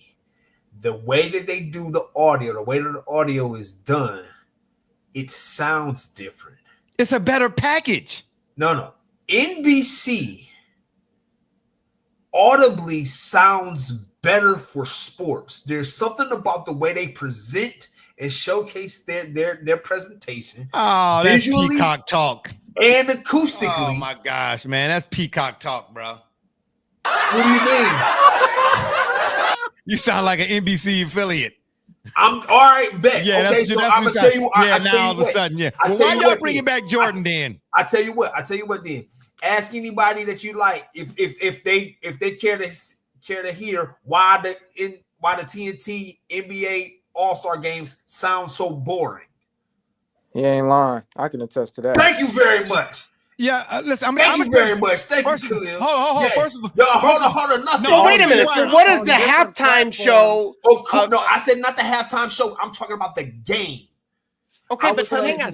But Cully, we're still missing a point here. This man is not coming to the broadcast booth. This is not Tom Brady. This is, stay tuned, folks. Here comes Michael Jordan to talk about how bad this is trash. There is a level of excitement that it was part of the NBC package when they ran sports. You hear it differently, so it sounds more engaging, more exciting, sounds more like a sports broadcast than any of the other networks. That's why I hated when ESPN or when NBC got rid of basketball. I'm telling you, but here's the thing, though. But listen, this is 2025, right? Exactly. You have to appeal to a whole new audience, right? But what's the one thing that's on everybody's dossiers that's going to keep being on everybody's dossiers? Not Michael Jordan in the pantsuit telling us to watch the define game again. dossier. I'm not. I'm talking about. I'm don't boy. Look it up. I don't want to know about what I'm saying is, listen, bro. Yeah, pass the Cavassier dossier. You understand what I'm saying? We ain't talking about Malcolm X, not tomorrow or today. You know what I'm saying? Denzel all the way, brother Rich. Holla at your boy. But I'm saying to you. Yeah, right. Got you. What I'm saying is this whole who's the GOAT is still being discussed. So if that's the case, this don't make the argument no better for Jordan. I'm not saying it, bro. I'm not. What I'm saying to you is, NBC wants to be they were bringing him back so that they can be part of that because it gives them some stench of relevance to some degree initially. Because on the sports scene, bro, they can't compete with inside the NBA. They can't compete with whatever. Barbershop Jay, how could that be relevant when you're grabbing somebody from yesteryear? Because the GOAT conversation is right to here, and that's from yesteryear. Yeah, but this would be desperate. How? I could see that though, because you bringing it ain't just no regular. Okay, in order for how long? Hold on. How long has NBC been? How long has NBC been away from basketball? He has not been active. I didn't talk about he. I said NBC. Okay. They trying to put their hat back in an arena that they once owned and were the rulers of. Now they're trying to get back in it, right? But when you're trying to get back into a market, so to speak, that's constant, that you were in 20 however many years ago, and you was the man or that thing. How do you get back into it and put yourself and close the gap right off the rip? Who's going to NBC for sports for anything if it ain't the Olympics? Or unless it's an acquired taste like the Preakness or the Kentucky Derby. Or golf. Golf, man, please. There's not enough golf fans. Listen, Tiger Woods, that's why they keep talking about Tiger Woods. Because it really ain't enough with Roy McIlroy and all of them shout out. You have to be a golf person to really be a golf fan. They're bringing back Mike because they want to bring back them fans, not who just NBC fans from once upon a year, but these people that keep talking about this GOAT stuff. They want to bring them too.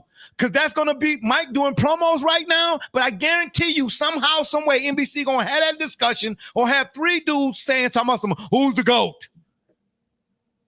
They're going to find a way to factor that in, bro, because NBC has to be relevant again on the NBA basketball market. And just jumping in there right now, without him, ain't nobody tuning in to NBC, bro, to watch basketball. How do you know? I'm trying to... Bro, come on, man. Ain't nobody watching...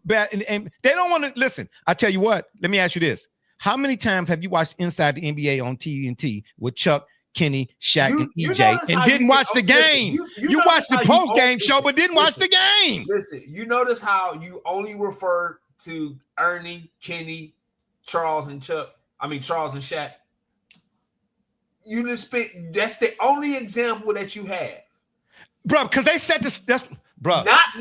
Not for your lack of depth. It's not for your lack of depth. It's the fact that show, they are okay. So I think I kind of see your argument now. They are the Michael Jordan of broadcast journalism. They are the standard.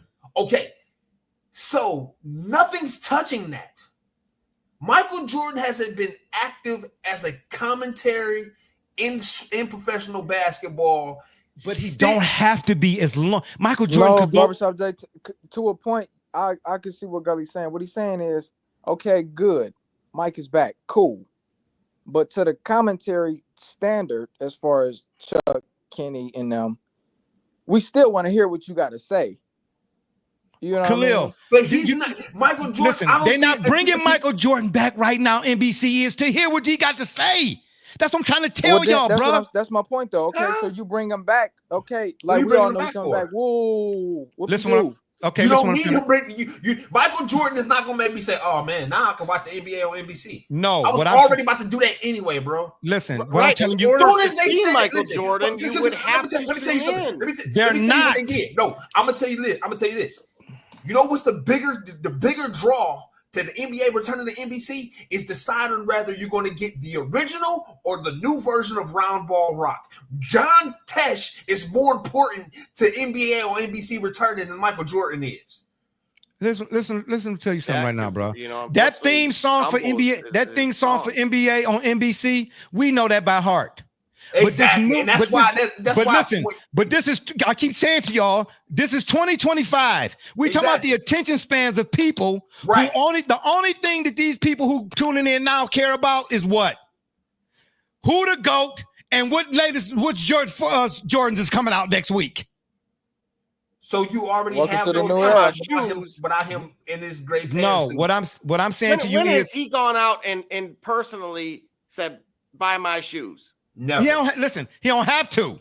The point I'm trying to make is NBC is putting their hat back into the basketball arena after being away for 400 years.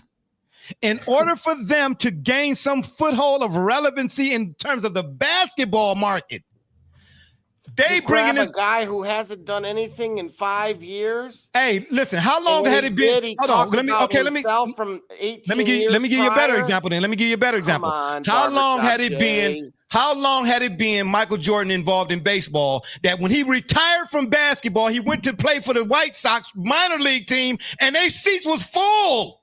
Yeah, right, but he's not going to the stadium. But you don't, bro. But what I'm saying to just Michael Jordan were thirsty for Michael Jordan, the athlete. They missed him. People were thirsty for Michael Jordan, the athlete, and there was two things. There was a thing about it, bro. They thirsty for Michael. If I'm Amazon, I'm writing him a blank check.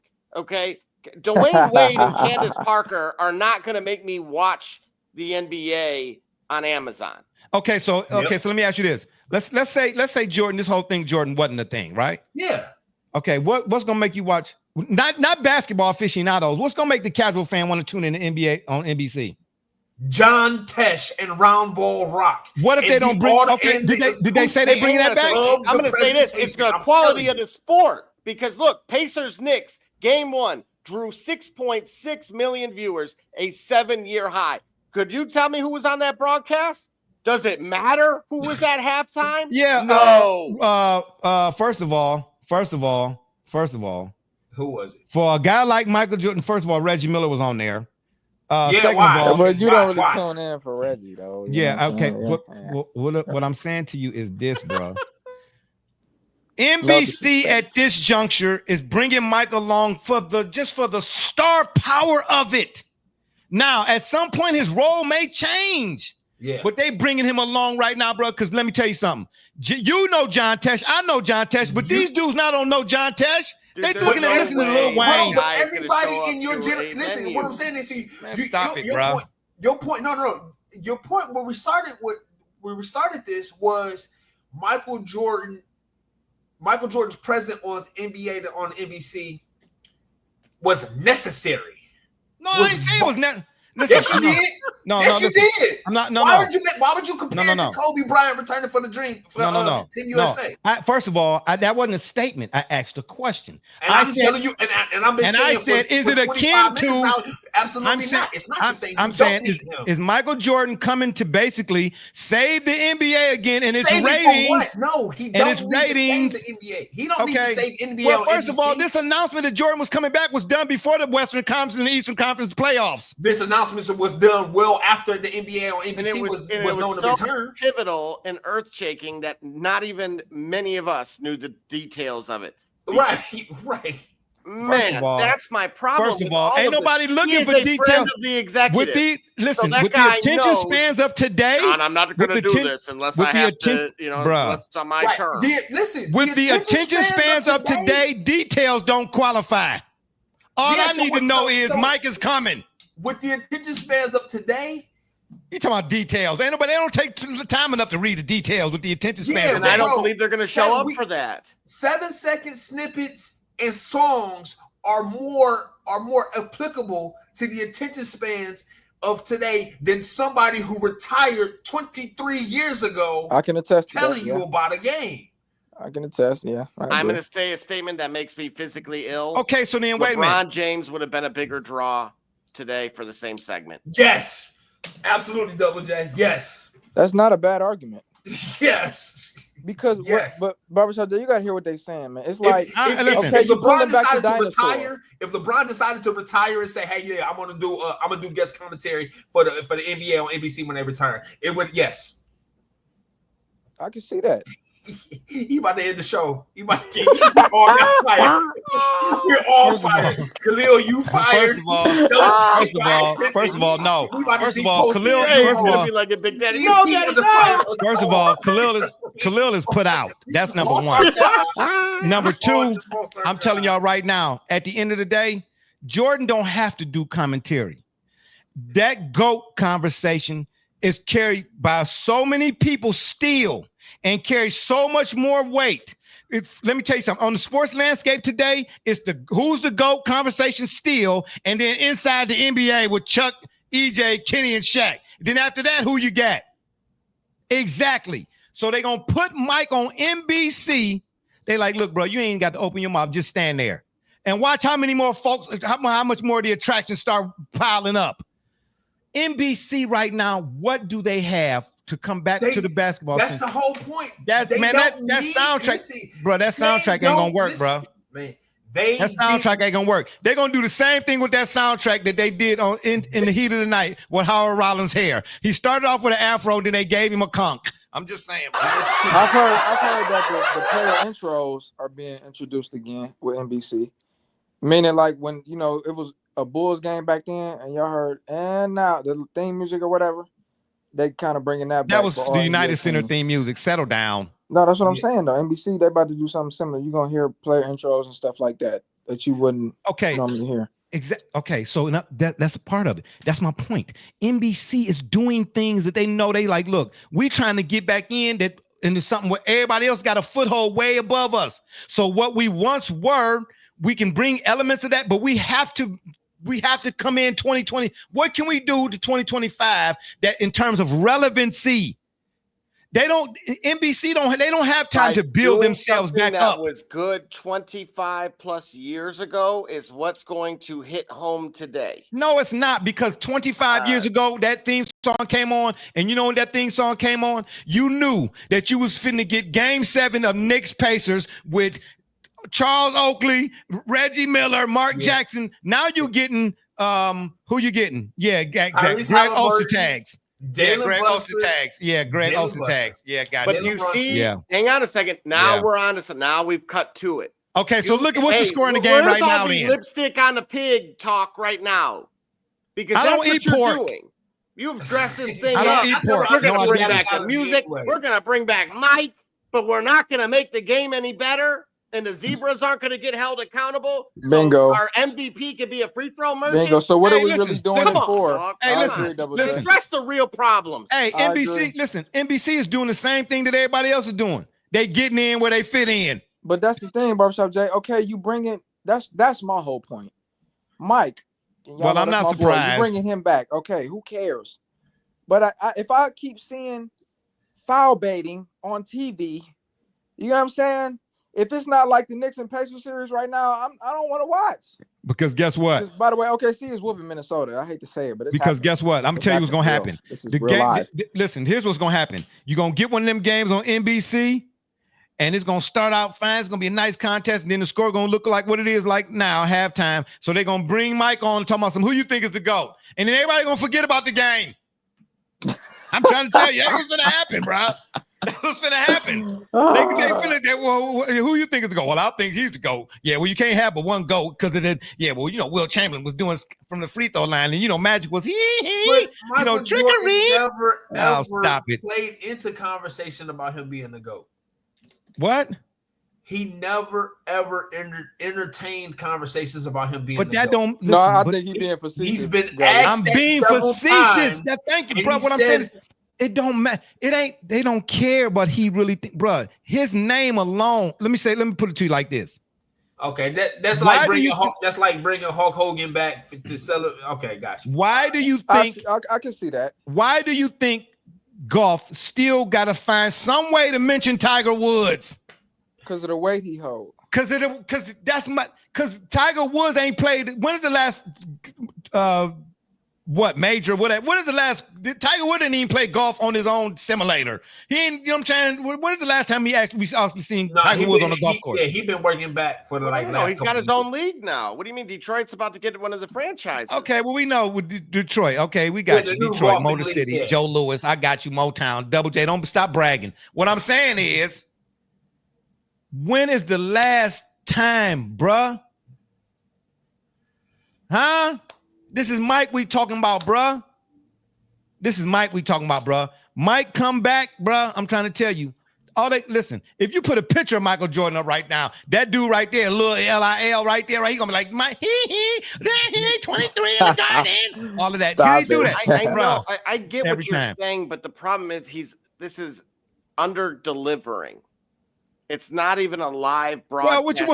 wait a minute. Wait. Show me. You know, there was a no. I'm not letting you get away with that. I'm not gonna let you get away with that. Krabby, you know, no, I'm not letting you get away with that. Nose on and says, No. "Oh, hi everybody, go eat lots of Krabby Patties," and it takes off, and the kids go nuts. Okay, so you they were said lied to. Okay, you said under delivering, under delivering, right? Is that what you said? Deliver, yes. Under deliver, right? You don't see some of that now? You don't see a lot of that now? Any sport that you look at right now, I don't care if it's even these playoffs right now, any sport, any league, I guarantee you 85% is of all the sports is doing what you just said. Under delivering. So what would you like Michael Jordan to do that is going to add substance? Because if the product itself is poor or porous, you put him on a television show for 30 minutes breaking down, we'll say, the best game that the league had to offer. How long are people going to tune in for that? Is that what we want to see from Michael Jordan today, him breaking down film? Let me ask you this. I'd rather watch Michael Jordan break down film like Kobe did with detail than to see him do what Shaq, Kenny, and Ernie is doing. And I say that because who's said that that's what he's gonna do? No, he didn't. I don't know if that's confirmed, Barbershop Jay. That's what I'm saying. Okay, so at the end of the day, whatever the case may be, the NBC, they want y'all to stay tuned. But that's what I'm saying. No, they already confirmed it's pre-taped. Okay, that's my point though. To Double J's point, if the that's product, why people if I'm watching the good game on and the this. game is still bad, then at some point you're gonna be like, okay, Mike's there, cool, who cares? But I'm watching the game is boring.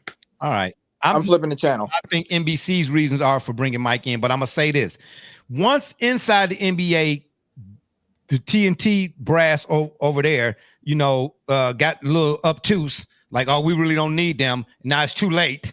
You see what I'm saying? Because you see they just all re-up their deals. They're not gonna be. But I'm talking about the TNT people. They're not on TNT no more. No. TNT licensed them to use that, but they all signed deals with TNT. So Shaq did. Chuck just said he will not go to Amazon. He's renewing his deal with TNT. Okay, wait. So wait. Does that mean licensing the product is no different than ESPN calling us and saying, instead of those cornballs they threw on there on ESPN2, they call us for some substance, and then they say, okay, we're going to put y'all on. So they would be licensing this show because it's your show. You get what I'm saying? So you still own the rights on your network for this. They're going to just simply borrow it and provide it on that platform. Oh, so is it the case that TNT doesn't want to? They don't want to. TNT doesn't have the games to broadcast. That's the problem. So it makes more sense for ESPN, who can't contractually go and hire those guys, and they don't want to because they like the terms that they have with TNT, how the production is done, and they're protecting all of the people that they often are behind. But what was wrong with the TNT production, though? Nothing. That was the point, and that's why they wanted to make sure if they were going to be associated with any other network, it was going to be owned and operated by the TNT groups. It's simply just going to be shown on that channel. Going to be shown on what channel? So wait a minute. So the quartet is, instead of in TNT studios, they're going to be in ESPN studios. Mm-hmm. Okay. All right. Well, like I said, bro, we finna see. NBC is too big of a network for them to throw their hat back into the basketball arena. And listen, if NBC is bringing Mike back, man, do you think that they just bringing him back just for promos? Yes. They might Yes.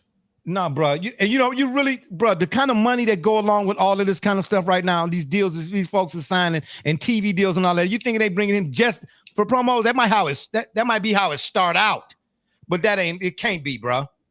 It can't be. That can't be all there is to it, bro. It can't be. I'm not buying it. Let me throw my man Detroit Fan Man's quote up here again. He said, "I'm seeing it like the John Gruden quarterback camp video, sponsored by GMC Trucks or WE." Yeah, okay, yeah. It's got to be more than that. It's no way in the world that's all that it is, bro. When Charles and all of them already got a foothold, you NBC, whatever the case may be, you have to reinvent yourself to get back into this hoop market and be whatever you think you was to the tune of once upon a time. Because it's been so long, man. Well, you remember the theme song. Double J remember the theme song. I remember the theme song, but Khalil don't remember the theme song. I know the Bulls one. You know. Well, now and see, barbershop. This what is you my hold point up, here. Double J. You know which one, Khalil? You know? You know the Bulls one. I'm just the saying. Bull one. Yeah, the Bull one. Yeah, I got you. Yeah, the Bull. Yeah, go ahead. Anyway, Well, I know you know that one. Barbershop Jay, is this gonna draw Gen Z? That's my concern. No. Well, first of all, I never heard her name. I would say this. I never heard her name Jordan spelled fan, like that. maybe. Gen Z. But how you spell it? Jenzi? I guess. I don't know. Gen Z. No, She sounds kind of cute to me. I'm just saying. Oh, Yeah, you know what I'm saying, baby. I'm bars, baby. To answer your Bars. question, So Double J, it don't matter. If you're a Jordan fan, it might. But again, it really depends on his role. If he gonna do like Kobe did, detail, breaking down film, okay, this attack this angle, do this, whoop-de-whoop. Then if you're a fan of the game, then you tuning in. But nobody, listen, bro, that's what I'm trying to tell y'all. Who's really a fan of the game anymore? What's the percentages on that? Gambling has so taken over the sports landscape that performances are parlay based. Then maybe Michael, who's a known gambler, would be better off, better suited talking about it from that angle. Listen, man, please. Hey, man, listen. Hey, get your gamble on, baby. Call the number at the bottom if you got a problem. 1-800, I got to gamble too much. I'm just saying. Hey, man, please. The way sports is going nowadays, bro, at the end of the day, man, performances are parlay based, and so is the discussions. You got, what do you call them shows? The show that you are, fantasy shows that have more numbers rating wise, they do better than your average the pregame before the game type of shows. What do you even need Chuck Lundquist and all Vern Lundquist? What do you need them for? Rafteries and all them type of guys. You don't need them no more. All you need to do now is just put on a fantasy show. Hey, I'm gonna tell you who to play, props, under, over, all of that, money lines, boom, we out of there, and then go straight to the game. We benefited from that, absolutely. Okay, I'm just saying. Well, no, y'all did. I'm saying I'm over here still washing clothes. You know what I'm saying, outside in the backyard and wash tub. Again, look, they goes hand in hand. I get it. There is a certain demographic or just contingent rather that is there to just shut up and tell me who to start, and then also, is this guy going to get the 80 yards that I need to make $100,000 or not? But at the same time, those that do see the parallels between understanding cover two and single high and the schemes that are being ran and how it ultimately leads to that play developing and of course the success or failure of those desired results, there is some kind of there's a parallel between the two, that someone breaking it down in a detail like concept and then matching that with where there are productive numbers there, from a if you want to call it a gambling segment or a fantasy from vantage point, then certainly I think Mike of all people could actually be very good at doing that. Hey, bro, gambling is brother BKL Contreras Sports Center. What it do, Big B? What it do, baby? Yes, sir. Shout out. Hey, sports entertainment guys in the building. What's happening, barbershop crewmate? What it do, baby? Let me give you a salute. Dag, man, I wish you'd have came to us a little bit earlier. It's all good, though. You know what I'm saying? Better late than never. You know what I'm saying? We can ready to sign off here in a minute. But let me just say this, bro. At the end of the day, Khalil, you brought up something earlier. The top 75 player ceremony, right? Yep. There were how many players in that room? Before Mike came in, there were how many players in that room, man, that had you been in the same room with them? You know, I ain't saying you would have been in all, but you'd been like, dang, you know what I'm saying? Like, man, that's my dude. T-Mac, Vince Carter, D-Wade, whoever, you know, George Gervin, whoever the 75 guys were, right? We all saw what Allen Iverson, right? And it was, listen. But when Mike walked in, it was like the Red Sea part. And I ain't trying to, I'm just saying, right? That is how they described it. Okay. Players included. Okay, so what I'm saying to you is everybody else, minus the TNT folks with Charles and them, even though this getting ready to be disbanded, however Jubba J just put that, it's like Jubba that J. Jubba J, yeah, like that 75 hold or that whole ceremony thing. NBC said, hold RB, watch this. And when Mike walked into that room, he wasn't doing no play-by-play and no details then either. You understand what I'm saying? But listen to what everybody said that was in that room with him, what they said when he walked in and that they said after the fact. NBC on NBA on NBC, take your pick, however you want to say it, fast 2 times. That's what they banking on, bruh. When Mike walked, listen, pre-recorded, no recorded, record me sometime, all the time, or never the time. When Mike show up on the scene again, bro, it's gonna be like walking into that 75 room again, bro. Everybody in that room was great in their own right. Everybody. But when that dude walked in that room, man, it was a hush. We're talking about a guy who ain't been relevant for 30,000 years, like Gully pointed out. Ain't nobody seen him since 1918. Okay, got you.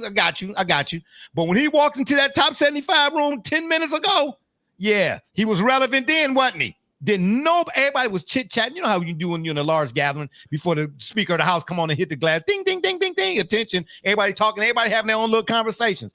Didn't Mike walk in the room at that top 75 thing, and they was like, oh, okay. Everybody like E.F. Hutton. Everybody shut the up. All I'm telling you is to add salt to injury, it was in Cleveland, by the way. Y'all know that's your boy's town, Barbershop Jay. What that got to do? I'm just saying, that's your boy's town. It was kind of cool to see or hear about. Whose town?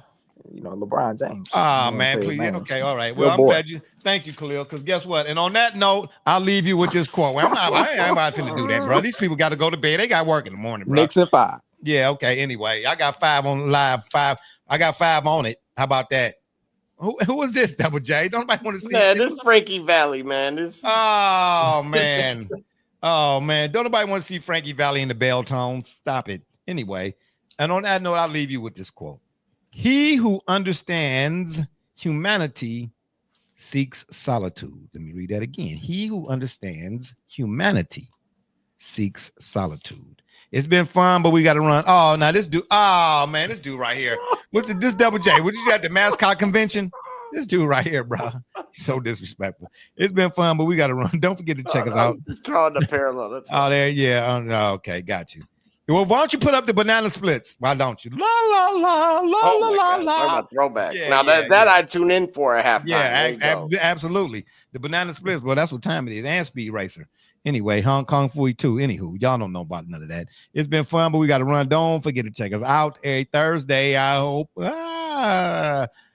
on the PM side, right here on the yard. Did I say that right? Say it fast 2 times. Anyway, or y'all can check us out on Facebook, Twitter, Instagram, the Shop's fan page, and of course YouTube. And please make sure when you're at the tube or hit that subscribe button. We'd be much obliged. Anyway, if that don't work, shout out to the banana splits, baby. If that don't work, you can Google it. For my dudes, Be Rich, Double J, D Gully, and my son Khalil, and all those who follow and support us, we say thank you. I'm Barbershop Jay. You've been listening to the Shop Report. And remember, the next time y'all want to know what's really going on, man, come on to the shop, man. Walk-ins are always welcome. Gully, I got some no-dos I'm going to send you here in a minute. And Double J, I don't know what y'all drinking over there in that house, but I suggest y'all add a little fire to it. You know what I'm saying? Flick your big, baby. And Khalil, you on the other hand, pack your bags. You up out of here. Oh, so am I. Peace. We out. Yeah, I ain't got time for none of this. All right, my feet hurt.